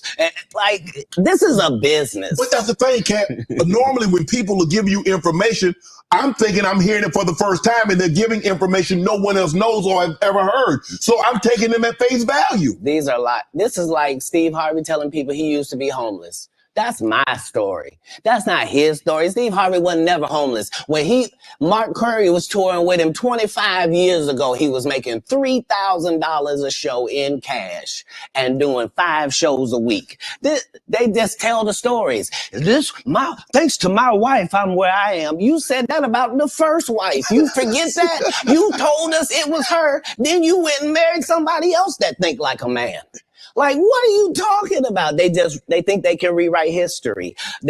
Guy Torrey did a beautiful special about the Comedy Store and Fat Tuesday, where he said that Steve and Cedric and Kevin Hart and Tiffany Haddish came. That was a fire roast, by the way. Jeez. Through there and made all lies. Steve and Cedric never performed at the Comedy Store at all. Tiffany was only seen at the Laugh Factory. In 15 years in Hollywood, no one in Hollywood has a memory of going to a sold-out Kevin Hart show, there being a line for him ever getting a standing ovation at any comedy club. He already had his deals when he got here. Have we heard of a comedian that came to LA and in his first year in LA, he had his own sitcom on network television and had his own movie called Soul Plane that he was leading? No, we've never heard of that before that person or since that person. What? Oh man, Kev Hart? he's popping it on Kev Hart. So just a little break on this. I agree with Katt on this one, bro. The way, Kevin Hart popped up, Industry it Plan. was so fast. Industry plant, yeah. Yeah. What are your thoughts, bro? Industry. Like I said, I liked his earlier special, especially Laugh My Pain. Me too, man. Yeah. But then like something weird happened between like then. I don't know when it came. All year Laugh My Pain came out. Probably like early 2000, early. Like, Yeah, it 2010s, was like early 2011, 2012. Okay. Like he had the one also, I'm a Grown Little Man. Like Yeah. those are hilarious. Something happened between then and like No. actually maybe after like 2015, 2016, where you just like started Right. doing a movie a year. Yeah. Trash movies, by the way. These are just like Very weak. from my perspective. You know Some what I people mean? probably like his movies, whatever. I don't think they're good movies. Just doing it to make money. Like what? Central Intelligence, bro. What is that? Like, what was that? What is that? So let me just, for reference, I'm gonna share the screen, and I remember watching I'm a Grown Little Man on Netflix. Died. That was so funny. Laugh at My Pain, 2011, like you just talked about, right? Let me explain. This one, I think, when he got a little bit bigger. And then the what now? You know what I mean? Yeah. Stage going off. Like, Jeez. that's like a 3-year gap. The man just popped off. So when we're talking about industry plans, do you think it was an industry plan? What do you think? Personally, I don't know because I've heard stories about people knowing Kevin Hart like doing comedy for a long time. Facts. I've heard it from like people like Bill Burr talking about knowing Kevin Hart from early on, whatever. Mm-hmm. So like the first however many specials, I think those are just he'd worked on the material and he was ready and he went. Yes. But then after that, like getting into 2015 and up, it was weird to me. I don't know comedy, so I can't speak on it, but Yeah. I prefer films. I can speak on movies. The guy started doing like crazy amount of movies a year. It made no sense. Fam, yeah, we're looking at it right now. If anybody's watching or people watching the stream right now, bruh, after 2010, 2011, homie's doing like 3 movies a year. 3 to 4 a year, my nigga. Yeah, it made no sense. Look at 2014, bro. Right along about last night. Think like a man. School dance, top 5. Like, bro is in like hella movies. Yeah, and I'm trying to think of which of these movies were actually decent. There were not, a lot of them were not. Nah, I can't think of anything really. Like maybe the first Think Like a Man because it was different. Yeah, it was pretty good. I like that one actually. But anything other than that, I'm like, I don't see anything. And then he ended up doing like you said, 3 movies a year, like 2 of them with The Rock. These guys joined, they became a thing. They became a duo. Anyway. I will say this. I do salute his work rate. But anyways, go ahead. Yes, see, that's the thing. It's like there's a thing in our culture where it's like work rate is a thing. You gotta wake up every day at 4 a.m. Yeah, hustle economy. 40. No. Take a picture of your watch, put it on Instagram in black and white. And then you gotta go on with the day. And then you gotta make 10 movies a year. Facts. Which all of them are trash. It's like, is it about quantity or is it about quality? Yeah, yeah. I feel like that's a conversation we gotta have as as people, Facts. because there's this whole thing, I'll Facts. sleep when I'm dead. In the meantime, I'll make 10 movies or whatever, make Yeah. like put out 5 comedy specials, and they're all garbage. So you could have made Bridge. one that was actually decent, Yeah. kind of condensed all those ones, and actually taking time to yourself to relax and live your life, Mm-hmm. because that's where all this shit comes from. Like humor comes from that. Yes. You go to a place, you're like, that's kind of Yes. strange. Why do they do it like that? And then you kind of joke develops, right? Absolutely. Or an idea for a script for a film develops, and then you can polish that up over time and put it out when it's ready. But there's a thing Yes. where it's like you gotta do it now. Gotta do it now. 'Cause if you don't do it now, that guy's gonna do it. If that guy does it, I don't get paid. He makes it. Just fucking panic mode. And you know what? No, it's really good that you said that, because you have an individual who, I think Kevin Hart and Katt are so opposed, so different, because you see Kevin Hart in everything. He's in Yeah. interviews. Yeah. He has a Netflix show. He's cheating on his wife. All right. He's everywhere, even inside different vaginas. So he's in different pussies. It is what it is. He's everywhere. But then you have an individual like Katt who will do no interviews for years and then just drop this. Just drop a nuke on it. Same thing with his movies. You don't see Katt in a lot of movies. I think maybe because it's very selective. It's Like, very you selective. know what I And mean? to get back to the point about Yeah. is Kevin Hart an industry plant? Like, I don't think people who work in Hollywood or whatever the machine will just pick a random person and be like, all right, this is gonna be the person. The person needs to have something, right? In my mind, I don't listen to a lot of hip hop that much. Yeah, But very fair. It's straight garbage now. You're not missing shit. yeah, I'm gonna give a hot take right now. Jack Harlow, industry plant. Obviously, yes. And it's like, yes, he kind of came out of nowhere. And to be fair, I don't know hip hop as much as you do and rap as much as you do. But to me, it's like my layperson ear, he's just everywhere all of a sudden. Absolutely. And I'm like, wait, where did this guy come from? Absolutely. And part of that is we have social media now. You can sort of push things to different streams and like get your stuff out there. Yep. But then even with that, you still have to get sponsorship to get your face on billboards or Oh, Spotify yes. top whatever Oh, yes. 5, all this other shit. So there is a thing that happens where these comedians have been doing work for like 10 years or whatever, and then somebody gets picked. Yes. Like, all right, this person might be the next person. We're gonna invest in them. We're gonna push them. We're gonna give them scripts for films that we think will raise their profile. Yep. Absolutely. And then they kind of blow up, like Kevin Hart did, like The Rock did. And there are people who are making movies that are just like, bro, like, what are we seeing? Yeah. And it's a weird thing because nobody goes to see them. Oh God. I don't get it, but it Oh, God. happens because there's backing behind it and it keeps going. But yeah, Kevin Hart, after a certain point in time, it was too much. He oversaturated the market, bro. And here's the thing that's crazy about it. I think those movies, as much as we don't like them or we critique them, they made a lot of money, G. They did. They made a lot of money. So we are not obviously the target audience. I don't think so. But them execs, them Illuminati people are obviously doing something right. But Katt is gonna talk deeper about that. Let's keep popping it, man. What do you think a plant is? Maybe people don't understand the definitions of these words. Oh. He just did his documentary with Chris Rock where he shows you that his whole upbringing in comedy was on the East Coast.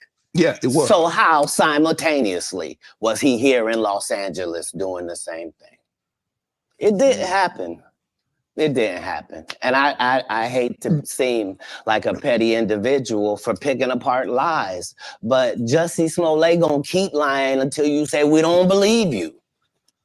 Like, it's important in the checks and balances of the universe that liars not get to make complete narratives for themselves. Are you not afraid about being blackballed again? These are some power people. What do you mean again? These people are not powerful. Satan can't create anything. That includes blessings for his people. Preach. That's why, you know what the number one job of somebody that sold their soul in Hollywood is? What? Is to act like it didn't happen. They all do the same job. Why do you think Gary Owen can't cross over and he already white and been in comedy for 25 years? Oh, Gary Gary Owen. Gary. He's gonna speak. Katt is gonna say some real ish right now. It's according to me. Let's go. What I say ain't the case. It's a cabal. It's a consortium. They rock with who they rock with, and they don't with who they don't.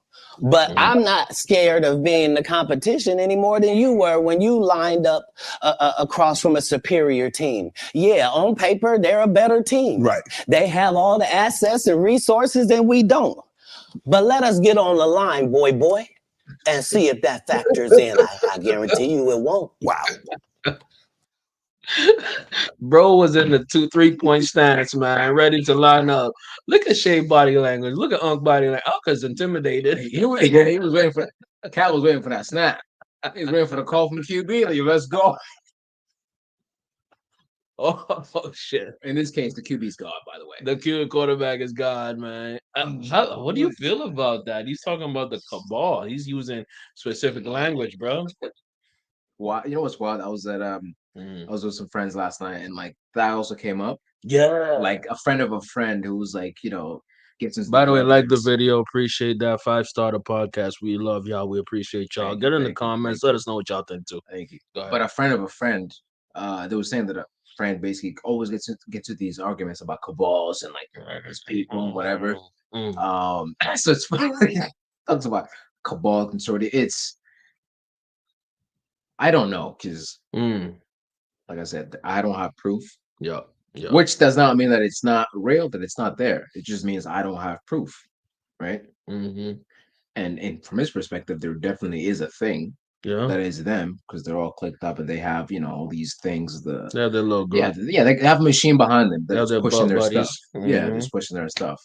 But yeah, like I can't really speak on it because I don't know. But he is right. It's like they have all these things, but you also got to believe in yourself. And once you get on the line, it's all right. I mean, what he's speaking about is I have a comedy special coming out. Yeah. Kevin Hart might have a movie coming out or a special coming out. Let's see who does better.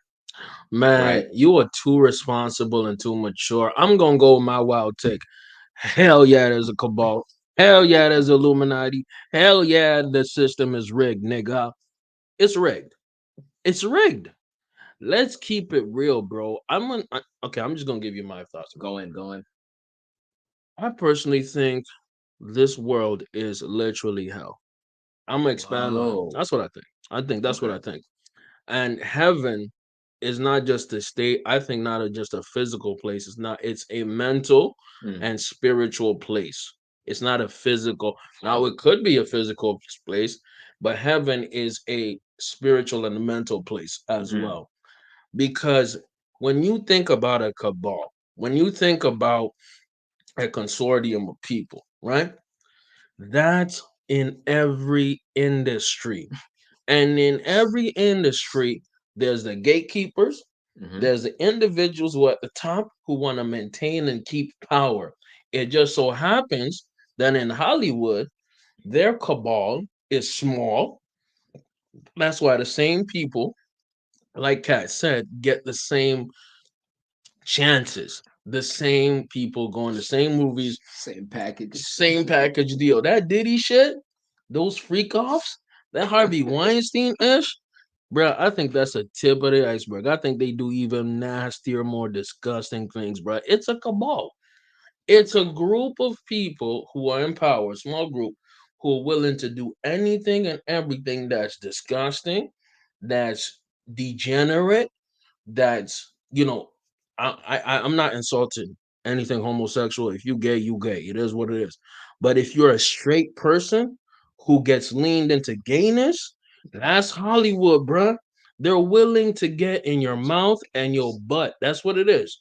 And by the way, I'm not just saying the men, the women too. I guarantee you there's Me Too allegations revolving women on men. I guarantee you it's there. It's just not talked about.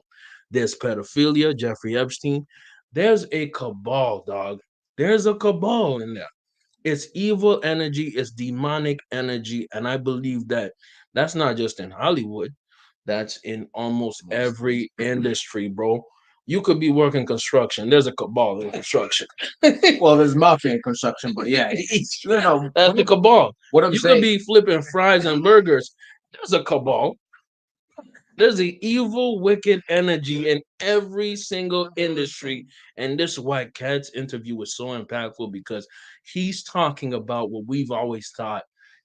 And he's confirming it, bro.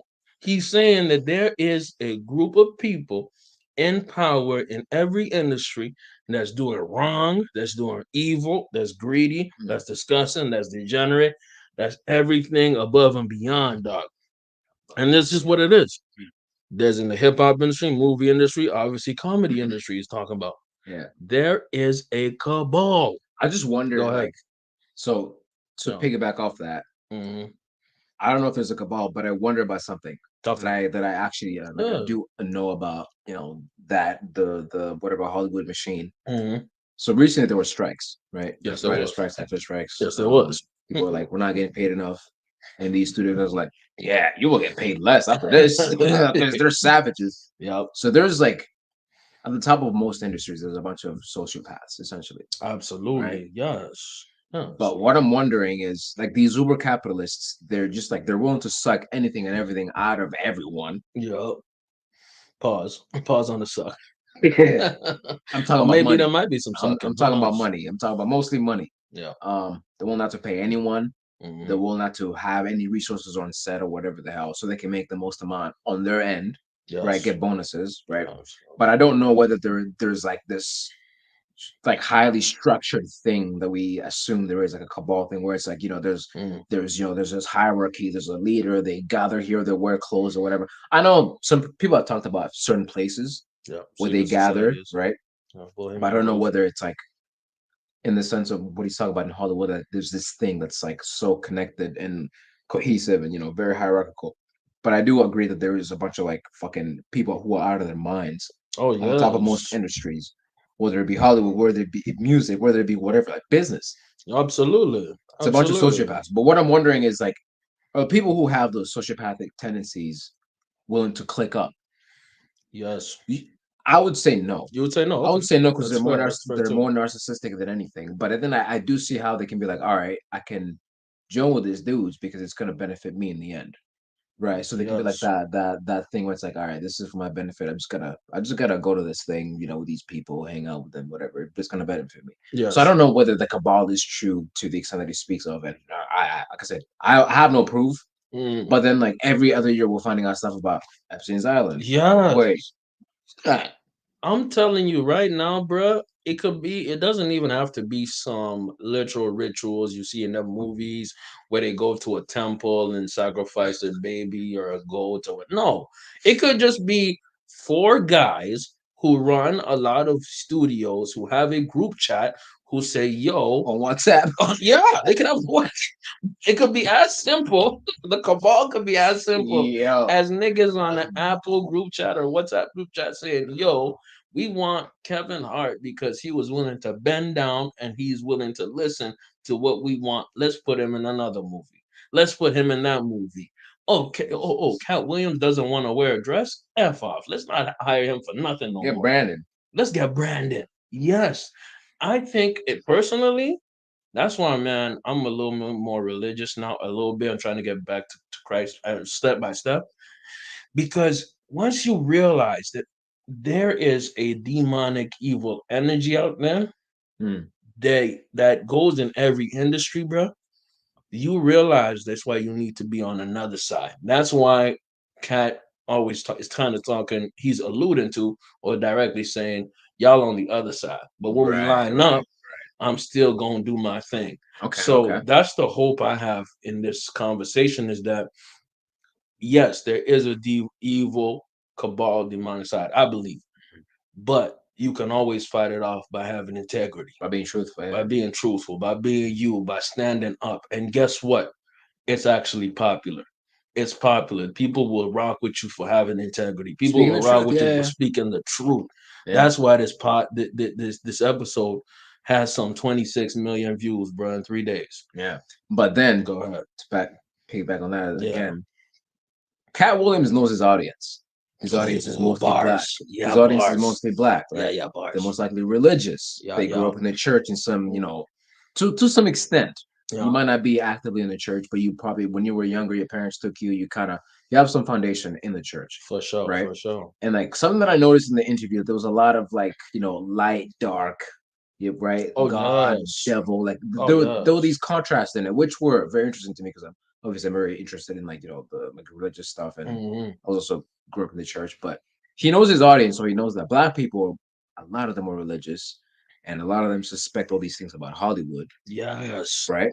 And so he Yes. kind of keeps dropping these things in there about this evil cabal, like these people have sold their soul, like things that people kind of suspect about certain people People in in the black Hollywood. audience would Yeah, yeah, understand and yeah, relate to. Yo. exactly. So then it's like, okay, is he being truthful? Is he Is he playing? does he know his audience, and is he trying to puppeteer a little bit, Yeah. just a little bit? Yeah. Because I mean, with I have a hot take about that. he When we could have done finish. he could have done the interview without kind of having that light, dark kind of like very was in it. Oh yeah. Which it makes it more entertaining, it makes it deeper and everything else. But it's like you could have done it without that. But go on. Oh yeah. Oh yeah. Definitely. I'm gonna have a point on that around the end, and I'm gonna circle back to it because I have a fire take on that. Let's get popping, man.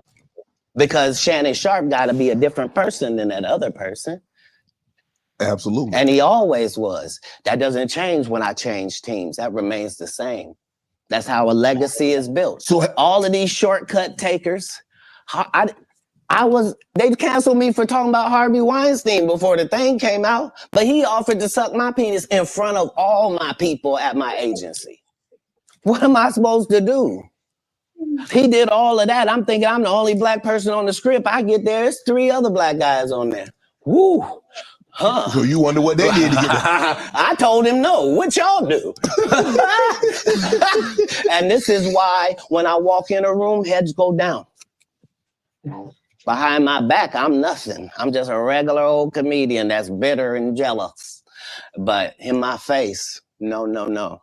The king has walked in and they have to respect it only because I've not taken the shortcuts. I've not been funded. They pay you to not talk about things they don't want you to talk about. Wow. They tell you that themselves. I can't do that because Steve told you that he stopped doing stand-up because he had 7 TV shows. The only problem is when he stopped stand-up, he didn't have those 7 TV shows.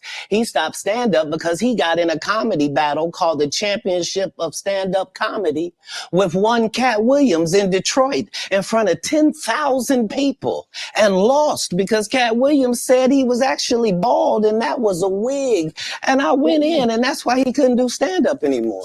Imagine him coming to tell you another story where he got so big and it was Bernie and them's fault because they wanted to be movie stars. Man, Steve Harvey did have that wig on, by the way. So he's speaking facts.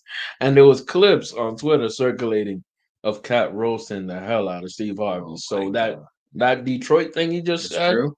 100% facts. Can verify. Jeez. Let's keep popping them out. This is hilarious. What? You called Ocean 11 to get that nigga's part. Ooh. What do you mean you didn't want to be a movie star? So on the behalf of Bernie, I would have to say what I have to say. Have you ever been on tour with any of these guys? Every guy I mentioned to you is not funny out there in real life. Oh. So no. Faison's never done his own tour in 30 years. Steve Harvey don't do stand-up no more. Cedric doesn't write. I'm sorry, he doesn't write. Ricky Smiley has been playing the same old black woman forever. Like, you can't get a young fan base with that. Like, you got to be doing karaoke around the country to make that work. Right. And he is. But I'm a stand-up comedian. This is my 19th 100-city tour. I'm not going to have a conversation with these lazy bums that'll take a shortcut at any point. Yes, it's easier for you to juice than to get in the gym. But you don't get to bring that body in here talking crazy. Talk about how good you look.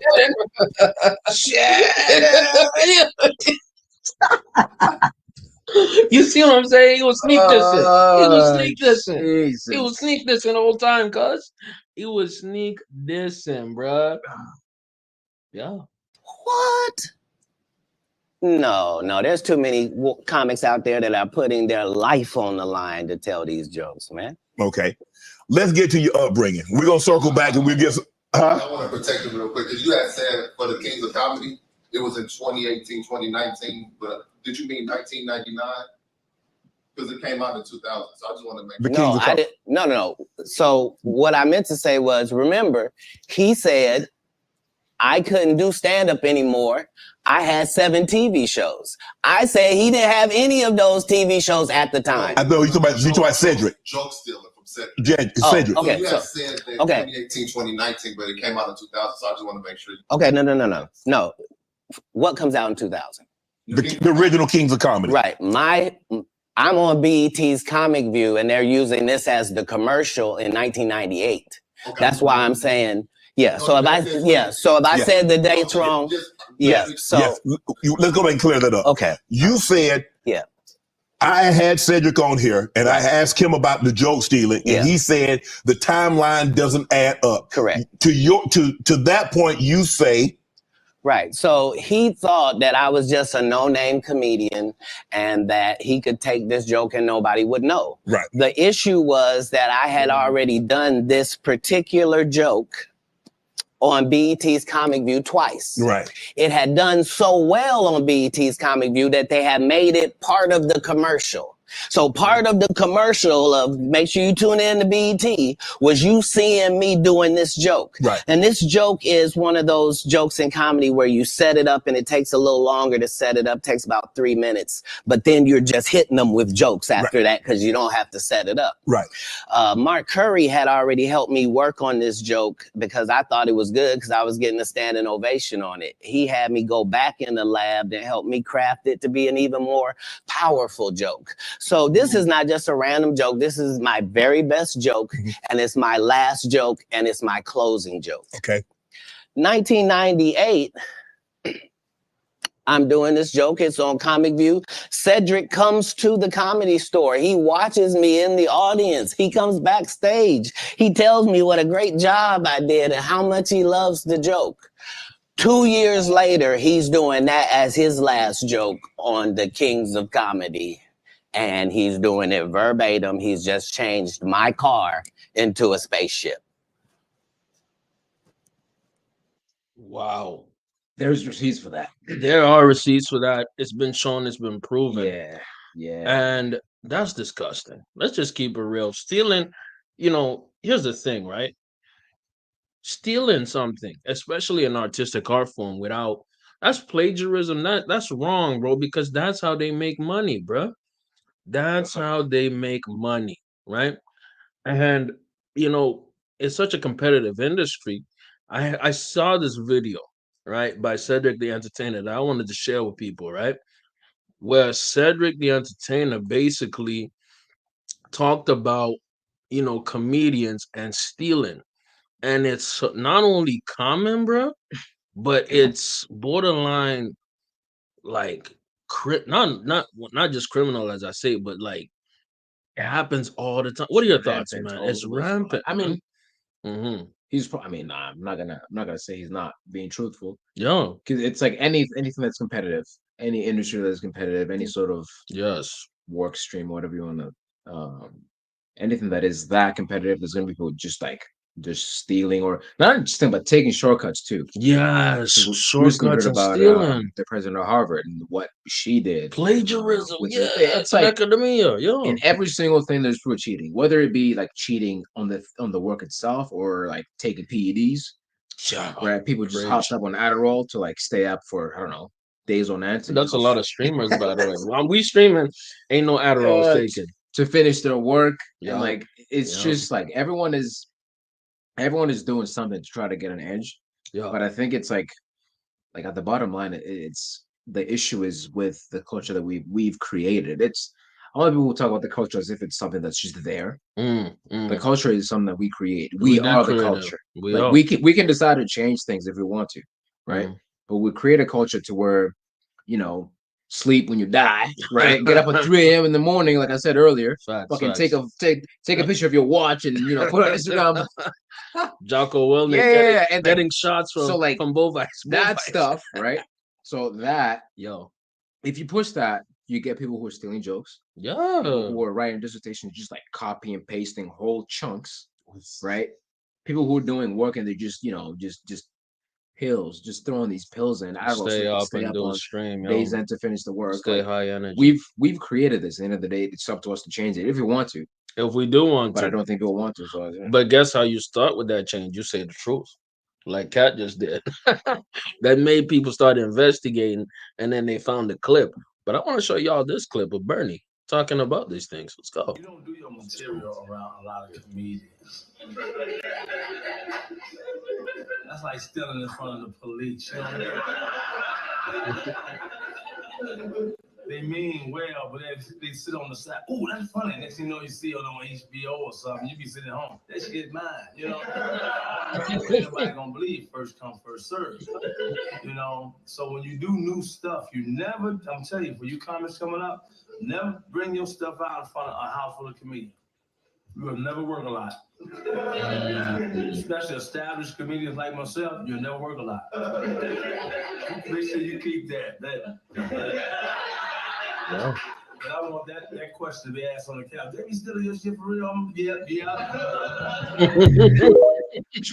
They be stealing your shit for real. all right. Rest in peace, Bernie. But they be stealing your shit for real. That's the world they live in. It's Yeah. it also like, it kind of turns you into, which I think is like really unhealthy, but it turns you into just everything that exists is you. It's like a narcissistic type of world where it's where am I in my career lately? What am I doing? What have I put out lately? Facts. Right. And you can get wrapped up in that to where it becomes, oh shit, I haven't written a joke in a week. Which it's like, yo, that's okay. Something will come to you. Right? You just need time. Facts. But then you're like, I haven't written something in a week. Fuck. Now What am I gonna do? Nah, and then you're like, okay, nah, well, I have a set at the comedy store. Yeah, right. Let me go down. You go down there. Katt Williams on stage doing this thing. You're like, I'm gonna feel like I'm gonna take that. and then And then you see got the back, scribbling notes like, yeah, I can change that one into this world. Do this like this. Wear a different suit. I'm a walrus, so I'm a little bigger. Yeah. And then the next thing you know, you have your own joke, but it's a stolen. It's a stolen joke, and only the comedian who originally did it knows. And what he's implying, not even implying, just straight up saying, is that at that point in his career, Said was huge, so Said stole his joke as a smaller comic. Anyways, man, let's listen to what Katt says, bro. Him and Steve had already apologized for me, so I gave him a pass for a decade. Why would you sit here and be like, I saw Katt 30 times and Katt didn't do as I stand before you, Shannon. I would have bust Cedric's stomach. There was nothing that would have kept me from one of these in that patch right there. Like, are you kidding me? Why would you downplay me like that? Why did I give you a pass if you were just gonna lie? And so that's what I'm saying. Like, they're all a group. Cedric, Steve, Ricky, they've been a group. Everybody knows that. They've been aligned. And there are these alliances in comedy. And if you stand against them, then they sometimes have a problem. But we don't let that change the content, because that's all you know me for, is that I'm quite likely to tell the whole truth and nothing but the truth. So help me God. Now, I'm reading Katt Williams won Cedric the Entertainer's Anheuser-Busch Best Los Angeles Comic Award. Did you win that award, won Katt Williams? It's a simple yes or no. It's not a rhetorical question. It's a question that probably should have been asked to Cedric the Entertainer. I'm asking you. I got you here, though. I know. Another sneak diss. We're on sneak diss number 15,000. We're going in. Couldn't believe Cedric didn't get asked that question. You steal a dude's joke and then give him an award, and then 10 years later you don't know nothing about it. Hey, but I promise you this. What? If he sees me again before he sees you, he'll be talking different when you see him. That's for certain. That's the difference. That's what these comics understand, is that I'm not doing nothing for clout. I don't even recognize clout. But eventually the Lord is going to let me and you be in one hallway. A lot of these dudes go. Kevin Hart done went 25 years without ever being in the same building with me at the same time. If I go in the building, he walk out. You've never seen us in the same building ever in 25 Can't prove that. But you can't prove that. But I'll say this. I'm say this. Katt is known to fight. Katt is known to get in some physical altercations. If you look up his arrest sheet, bro, almost all of them is an assault. Even for the 17-year-old, bro, he's gonna get in a fight, bro. He's gonna put some hands on somebody, that's for sure. So he's being honest. He would have bust Cedric in his mouth, in his stomach. So that's a figgity fact. Let's keep going. Yes. Like, it's like that. Why? Yes. Because I'm really the product. It's not what you think. I am never under the influence of anything. I'm always in my right mind. I'm always a physical specimen. And when you see me, I'm much, much bigger than you had thought. I have far less play in me than you would like. And I'm relentless. I'm out there. I'm still, to this day, I play 11 games of basketball with a 20-year-old. The record is 92-6. This is just in the yard, just to the rack, just because. You work out, Katt? I mean, is this nigga Steph Curry? Who knows? This is the comedic Steph Curry, bro. He's Luka. He's turning into Luka now. He's Luka. Next level. Shout out Luka. you work out, Katt? Not to the gym. You don't work out in the gym? You push-ups, sit-ups? My whole life it was just push-ups and sit-ups only. I would do like 100 push-ups a day. Just I thought you were gonna say 1,000. no, because this is literally every day. Right. This is not for the for That's the gram. You know what I mean? Brought to you by Strongbow. Strong minds, strong wills, always for the truth. Gang, gang. I mean, like literally 100 a day, and I would do push-ups, and then I tore both my rotator cuffs, and so it was only thanks to golf that I was even able to get my You a golfer now? back. I've been a golfer for quite some time. My short game is impeccable. I can't get you but 2 and some change off of the off the tee, but I'm still coming in for par guaranteed. You playing for the tips? No. I've found that you don't get anything for that. It seems very egomaniacal. They go, hey, Katt, for free, you can go further back. Hey, what? Wait a minute, does it still count the same? Hey, I'm up at the ladies' tee. Don't tell me my pronouns. On the golf.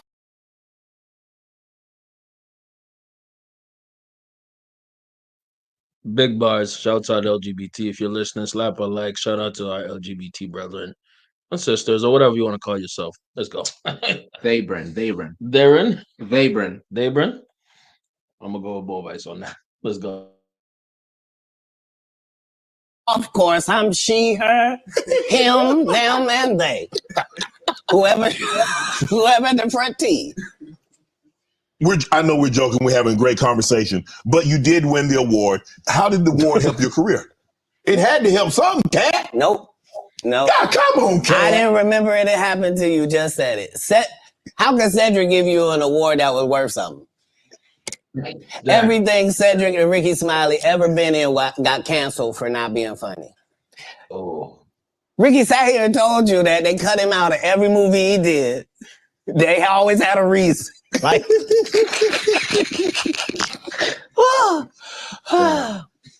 that's why I'm funny, because I'm a happy person. I laugh all day long. I can't even imagine the misery of these bums. Oh, misery of these bums. Just to not be good at what you do, not work hard at what you do, but have to act like you the best at what you do. It is crazy. It's crazy. But they be touring. They be doing like 100 shows a year. That's me. I don't run into none of them. That's what I'm saying. If you a Faison Love fan, you mean you've been a fan of him for 32 years, you still waiting on him to do his first special? You mean to tell me if Steve Harvey your favorite comedian, you mean you've been waiting for him to do stand-up for 15 years now? I mean, Steve got a lot of other DL still out there. None of those irons matter to stand up. Who cares that they wrote a placard for you to do Family Feud on? Like, you're successful because we're surprised you can talk for a living and it's entertaining that you're gonna say some funny country things. That's yo. Just be real. This is another shot. Steve. But And shout out to DL Hughley because I'm a big fan of DL. Yeah, Katt just gave him a shout out because he's still out there doing comedy. So, yes, sir. Stand up and everything else. If you pay attention, Katt was actually bigging up some people too. Yeah, he was. The majority of this is a roast session, but he's showing love to some guys, including DL. Yeah, my iron is low. Man, this is wild, bro. This is wild. I think this is God telling us to take a pause for the cause. I'm gonna say this while this is loading up. I'm gonna have a hot take at the very end of this stream. Okay. That encapsulates this, but not a writer. Right. You know what I mean? Not a writer. When you got into stand up, was crossing over, was doing TV, was doing movie, was that a part of it? You're like, okay, I'm doing stand up. Okay, the next progression is TV movies. Throughout the history of stand up, sir. That's the goal for all of us. That's how it goes. That's why when you hear these dudes talking about, oh, I didn't want to be a movie star, you just know it's disingenuous. Like, what are you talking about, dude? Yeah, oh, no. I just wanted to do a game show. Right. What? Are you sure? Are you sure? Because I thought you did Mark Curry's show over after he had just done hanging with Mr. Cooper. Why would you do all of that man's stuff that he did on his show on yours and then do the dude stand-up when you go on the road? And then you never put Mark Curry on your show or nothing. Like, if you don't say anything, these dudes will run over you. I don't know if you know how bullies operate. I but do. If you don't stand up for yourself, there really is nothing they won't do. Right. Do you consider yourself a king of comedy? Where does Katt? No, they consider that. Oh, like when after Bernie left, them same three guys I'm telling you about, the Kings. Yeah. Right? Because DL is the greatest. Yeah. There's no DL slander gets tolerated. But they came to me. I was supposed to be the fourth king. I got the offer. Then what happened? But I turned it down. Why? Because you shit on Bernie. And I know the truth. You think I'm gonna let you shit on Bernie and then come get me? I'm the next king? Fuck you. Quick heads up. Something maybe you noticed, maybe you haven't noticed. In the full almost 2.5, maybe 3-hour podcast, this was around the end. So what happened is this is spliced together. Just a heads up. From a production point of view. This is spliced together. So this question that Shannon asked about the Kings of Comedy was added into this. Because the first 30 or 40 minutes, it's basically a Katt monologue, Katt special, where he's just going off on dudes. But then he brings it back at the end. I think this goes to the end of the podcast where Katt defends Bernie. Bernie Mac, rest in peace. And I'm a fan of comedy, so I did a bit of research on this. And yes, there was a lot of animosity and hate towards Bernie Mac, specifically from Steve. So Katt is gonna go off on this, and then I want to get your thoughts on this after this. Yeah, let's go. And what are your thoughts while we wait up for a little bit? Have you seen Kings of Comedy? I've seen the one. I think it was on Netflix. Yeah, it was on Netflix a while so back. I watched it. I can't remember it very specifically in my mind, but I do remember liking it. Obviously, Bernie. Oh, it's hilarious. Was absolutely killing it. Why? Because the whole time Bernie was here, you was acting like you was funnier than him. The reason you was supposed to go last is because it was your tour. Tell the truth. It was Steve's tour. Not it was going to be called the Kings of Comedy. It was Steve's tour. These are the guys opening for him. Of course, you got to close if it's your tour. That's why it was such a big deal. But you couldn't do it because you can't beat the best. And until you humble yourself, you will forever be kinged by the king. And because you finally did it, because you had no other choice, and now that he gone, you gonna act like he wanted to be a movie star. You stop it. You stop it. That man was funnier than all of y'all, and y'all thought y'all had one over on him. You thought he was black and ugly, and you were good looking, and he couldn't make it because you did. And that ain't the way comedy works. The king is the funniest. Period. Every time. And that's why no audience member was ever swayed. It didn't matter where Bernie went. You think if Bernie went first, he wasn't the king? Get out of here. Get out of here. Get your ego out of this. You let the best be the best, right? Katt Williams, ladies and gentlemen. Thanks for coming on, bro. I really appreciate that. Thanks for sharing the stories, setting the record straight. Now, you know they're going to double back. Impossible.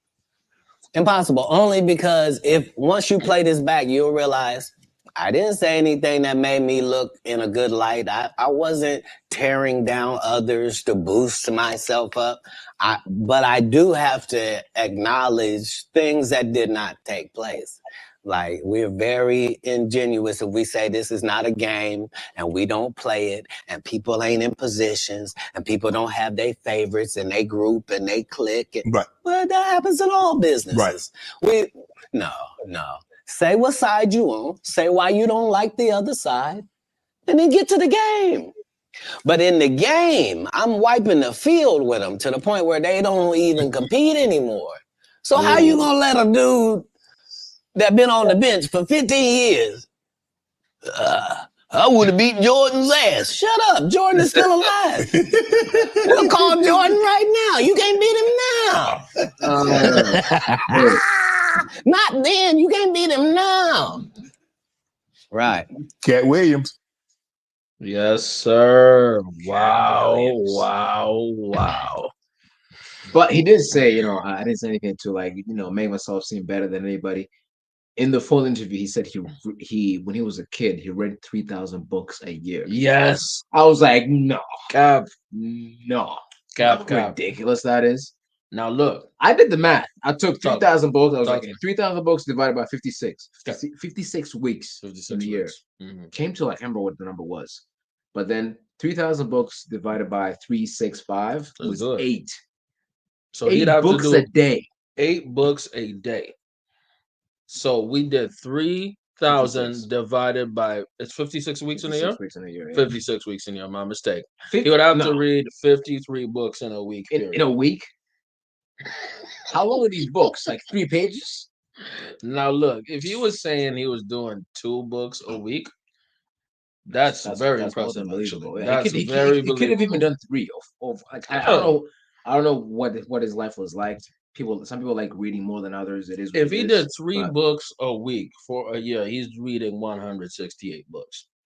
Okay, so yes, he was capping or exaggerating in this interview. Let's keep it real. Yeah. And here's maybe it's a hot take, maybe it's not. I think that Katt is hurt. I think he's hurt. And he plays this role. Well, actually, not even a role. I think this is generally who he is. Yeah. Of the underdog, of the unappreciated, or somebody who is righteous, who's fighting against the machine. That's something that David. He's a David. Yeah, he's a David. He's fighting Goliath, and that's something that is universally, felt, especially in the Black community, bro. Yeah. We all have words that. Yeah. You know what I mean? And the reason he went off, and the reason he did this interview, bro, is because he wanted to fight back. He wanted to get his slingshot and hit it on Goliath's head and watch Goliath fall down. You know what I mean? And he successfully done that, because if you look at what's happened after, this is the most viral thing in the world right now. This interview has 25 million as the time of recording. In 3 days, I promise you it's going to hit 15 million in less than a week, maybe even more than that. And I think that Katt was hurt and offended by what these comics were saying on Club Shay Shay. Mm-hmm. And he came to do some fighting back. Now there is a conversation: was he doing this for clout or because he wanted to say the truth? I think it's a mix of both. I think that he knows how talented he is. He knew how funny he is. He knows how funny he is. He wanted to go viral for saying the truth and punching back metaphorically on these people who are playing with his name. And is it good? Is it bad? In the big picture, I think it's good. We see so much fakeness, so many lies in society, bro. I'm going macro, dog. I ain't even micro. I'm going macro. We're getting lied to all the time, by everybody, by all type of systems. This is why this pod is fire, and this is why I appreciate everybody who's listening, everybody showing love and support. Get the likes up, show love. I appreciate y'all. We appreciate y'all. 5-star on podcasting or Spotify. We have so many lies in our society. So Katt decided to do some straightening, realigning. He's like a chiropractor. I'm gonna crack your back to make you feel good and make you feel right and aligned.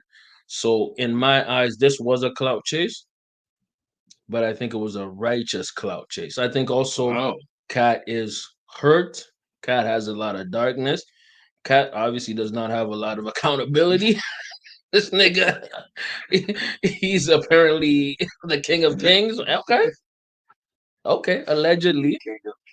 But I think sometimes you need this. We need this in the society, bro. To a certain degree. To a certain degree. Yeah. What are your thoughts, man? Your final thoughts, or what you're thinking, you're man? right. How's my take, man? To a certain degree, everything in moderation, as the Mm. smart people say. I also feel like there's gonna be some people trying to recreate this in a certain, I mean, in like on different, Different platforms, different areas. platforms, Absolutely. truth and Oh yeah. I mean, Cat Williams in the full interview was joking, saying that after him, Oprah's gonna be on Club Chase shit. It's like telling everything, I agree. telling everything. But What do you he's think? joking, but I think something like that might happen where Mhm. people uses an opportunity to tell the truth, but it's like it's their truth, not necessarily the truth. It's just them, trying to. A domino effect. Yeah, it's 2024. You need to tell my truth. Just start blabbering, but things that might not be true. Yeah. But I do think, like you said, in the grand scheme of things, I think it's good. Yeah. A lot of the stuff we can't necessarily verify that it's true. Some of the stuff we can, like the joke stealing. Yes, we can. There's We can videos out verify there that, just like for really sure. comparing, the original versus the stolen thing. Yeah. So that's a thing that's there. But some of the stuff, like 3,000 books a year, like how? Ain't no way you can check that. How? How? Basketball every day with a 20-year-old for like however many hours he said. Yeah, it's like How? 9 straight games, cuz. How, dude? He said he runs like a 4 is 4. Yeah, how fast a 4 is? Bro, those are like top football player athletes. Like top. Yeah, he Come was talking. He on, was talking man. about like his tempo. Yeah. But then, to be fair, in Atlanta, I think the He had a scene where it's spoiler. The very last scene that we see Crocodile Man in Atlanta, Yeah. he's running. Hey, Katt is actually kind of fast, bro. If you just look on the eye test, bro was running pretty fast, and he's in his 50s. Yeah, but I don't think a 4.4. You know what a 4.4 is? A 4.4 is like a 100-meter dash in 11 seconds, dog. Like, come on, bro. Yeah. These are top RBs will hit that. Yeah. Top wide receivers will hit that. This is like Olympic. You can basically you can get in some trials. Doesn't mean you. Yeah. You know Some what I of mean? the stuff is you can't really prove, and he's Absolutely. also being a comedian and kind of being sort of just the truth is in a sense with comedy the truth is the direct truth is relative, but the kind of like the Stretched out. bigger truth is what the thing is about. Yeah. Right. So truth is most of the time is about comedy. It's about saying what's true in a situation where most people won't say what's true. Facts. The emperor has no clothes. Nobody wants to say that this guy's naked. But then you're like, this dude's got no clothes. And everyone's like, the kid said it. And everyone laughs, right? That's what comedy is. Facts. From my outsider's perspective. But yeah, in this grand scheme of things, I think it's good that he did this interview. Yeah. I think maybe we'll see more trying to speak and saying what's actually going on in their own sort of careers. I know they spoke about Taraji P. Henson. Yeah, She's not getting paid for all the work that she's been doing, or of she's getting paid course. less. That is sad So though. yeah, that needs to be known because that's not right. Like I said, Hmm. there are some sociopaths at the top of Hollywood or whatever industry who are just like, nah, we're not paying anyone. We're underpaying We're not poor we're, man. We're we're gonna not pay paying certain anyone. people. We're not paying Yeah. anyone because I want a new boat. I want a new mansion. Yeah, I Why want a like new car. that kind of weird shit that just is Yeah, outplayed. and then that's the thing, right? Like Cat is right. He did establish that as a place of truth, and yes, people are gonna clout chase. People are gonna grift, Yeah. bruh. You know what's even crazy? I saw Joe Rogan asking for Cat to come on. No. Yes, there's a tweet. Let me show you. No. Let me show you. Let me show you. Let me show you how impactful this thing was. Joe Rogan himself. By the way, Joe Rogan caught some shots. Yeah, he did. He did. Cat was like, Yup. talking about Joe Rogan, pushing whatever, how Mhm. many actors who are unfunny. Joe be Play doing that play it, low play it. key. Please play it. I'm finna play it. I'm Oh, finna play it. I'm finna play it. good lord. Yep. So part of the interview that we didn't show was Cat talking about Joe don't want me on there. I need to be on Shannon. Joe, if you were a comedian that cussed, you were ridiculed by the mainstream comedy geist. That would be like me being on Joe Rogan. Joe don't want me on there. I need to be on Shannon. Joe got 6 comedians that never been funny. He want to push out. But that's really how it is. I'm so and that's how it was. Jeez. low key. Joe be doing that. Brandon Shaw. Brandon Shaw. We cut him out. I don't know who else, but yeah, Brandon's Man, Burt Kreischer. Come on, man. You really trying to put that nigga on us, man? Like a lot of even Ari Shafir. I don't find Ari funny. Just me. But there's a lot of unfunny guys that Joe puts on a lot. Yeah, and he puts them A up as lot. his friends, not necessarily the best comics out You, there. you know what's crazy? One of the funniest guys, Eddie Bravo, on the show. He's not even a comedian. He's just funnier and running like he runs laps around Joe. Joe. It's like, and then anyways, man, back to what's going on here. Joe Rogan on his Twitter base, he replies, "I love Cat. He's one of my favorite comics. I'd love to have him on. We talk about him all the time. If he's down, I'll make it happen." And this goes back to what we just said a second At the ago. bottom, Hodge twins. Yeah, Yeah. Hodge twins are hilarious. that's a bro. deep cut. That is a deep cut. Imagine the Hodge twins on Rogan. That would be dope. On the Club Shay Shay. That's But that goes to your point, brother. Yes, people are going to copy this or grift off this or clout chase off this. And you see the biggest podcaster in the world, Joe Rogan. He even wants to get into this. Why? Because it's so much truth, so much power. And that shows the greatness of an individual like Cat Williams that he was able to do this, to punch the entire industry in the throat, or maybe back to my analogy of David Goliath, sling it in their face and say, "I won." And I think that's why people love it so much. Yeah, but I think the thing is, I also think people love it because I think deep down they know they can never do something like that. Oh yeah, because he's risking everything. I mean, it's kind of a different thing for a comedian like himself who's independent. He's just doing tours. Like he basically designs the tours and he sets up everything and he goes and he does. People want to come see him. It's a different thing compared to someone who works for a certain organization or from the government or for school. Yeah, where it's like you gotta be within these certain confines that we designed. You can't be out there talking the most nonsense. Hell no, right? Hell no. So people gravitate to that because they're doing he's doing what they can't do. Oh, facts. Right? Yeah. And I do think some people who will come out and try to speak out and stuff will suffer because it's just people be like, well, you want to go out there and talk, all this nonsense. Your truth, which is nonsense to us, well, you're fired. Yeah. Good luck to you. Yo, that's so good true. luck to you. That's so true. That's, I mean, as sad as it is, that's just how it is now. Like if you try to say anything that does not go with what that in any sort of way violates the the conditions of your employment or whatever, or if it's even perceived to be violating, because they'll get lawyers involved and they'll be like, Section 5, line 500 says you shall not. I repeat, you shall not speak truth to anything Facts. that you know and you believe you know. And then they fight. So it gets into like a weird place. But overall, like we said, it's a good thing that he did this. Oh yeah. Interview.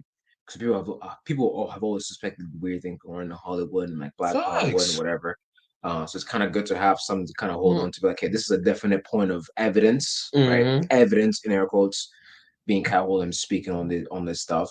And there's been a bunch of memes going around, be like, let's wait till Eddie Griffin speaks out and stuff, right? Imagine Eddie. What's gonna happen when that happens? If he goes on, Club Station, he's like, all right, this is round 2. Katt Williams had 1, I got 2. Here we go.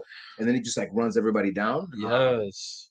Like it's You know what? These are not new concepts, new points of views. Dave Chappelle talked about how he left his $50 million contract years ago because he was feeling oppressed and diminished by the executives. You know what I mean? Yeah. A lot of people have gotten blackballed for their thoughts, for things they said or things they did.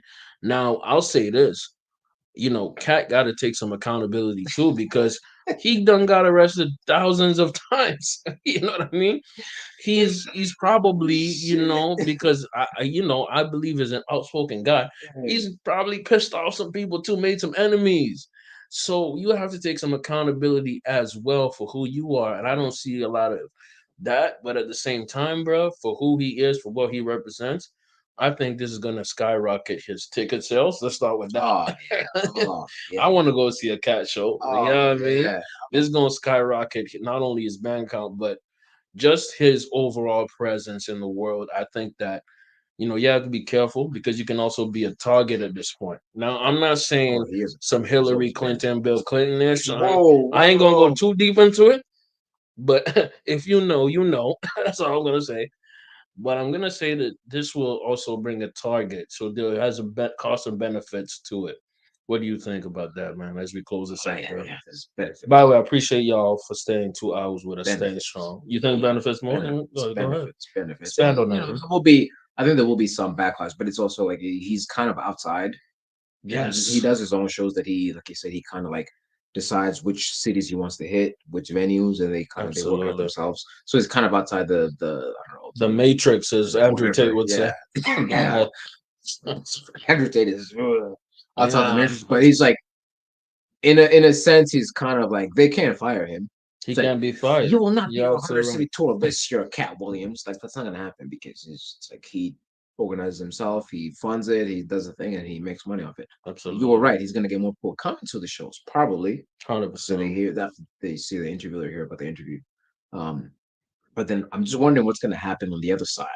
On the back end, the people, not just on his back end, but the people who he's, Kevin Hart, Cedric, Steve Harvey. What's gonna happen on their end? Because like, are studios gonna be like gonna look at them a little bit differently, or maybe drop them? I don't think it's gonna happen. I don't think so. Kevin Hart has got his movie coming out or whatever the hell. They're still gonna put that out. I just don't know how this is gonna, affect them going forward. It could be that people won't trust them as much. They might lose a few fans, but we always forget these people have a lot of fans themselves. They have a lot of people who rock with them too. So even though they could be quote unquote Illuminati or a cabal or whatever the industry plans that they are, they still have supporters. They still have people. So would that affect their market? Because it looks like my guy Katt just came in like a wrecking ball on some Miley Cyrus. Boom. No, that's a great question. Only time will tell. Only time will tell. Now there's the inverse of this where it gets really interesting, or we can get really deep. And now I'm gonna close it out real soon. This, in a sense, this interview was so huge, so humongous. It probably got people to search up who's Ricky Smiley. It got me searching up. You know what I mean? It probably got people to search up Michael Blackson. It probably got people to search up Kings of Comedy. Probably got people to search up DL. It probably got people to search up Walrus, like we just did. It probably got people to search up a fat face on liar.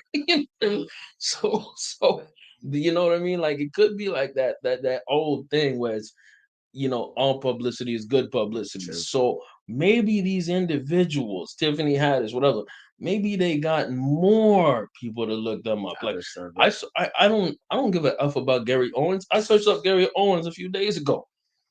You know what I'm saying? So in a weird way, this could actually support these comedians. As messed up as that sounds, I think that that's possible as well. But like I said, bro, get in the comments if you've been watching us this deep. We appreciate each and every one of y'all. People in the comments, people doing everything on the podcast. It's been Big Baby J, Big Stopper. Here with Bovice. Appreciate y'all, and we out, man. Before we go, I want to say something a little positive to kind of end this. Go ahead, brother. So I made a little short film over the last year. Yeah. It's the film is about summer. I know it's cold as hell out here now, especially now that we're having a winter storm outside. Reason, bro. So if you're missing that warmth, missing the sun from summer, check out the short film. It's called Kingdom.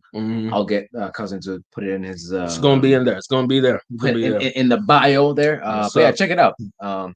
It was fun. It's my first little kind of thing that I put together with some friends. Shout out to Luke Menike. Shout out to Katie.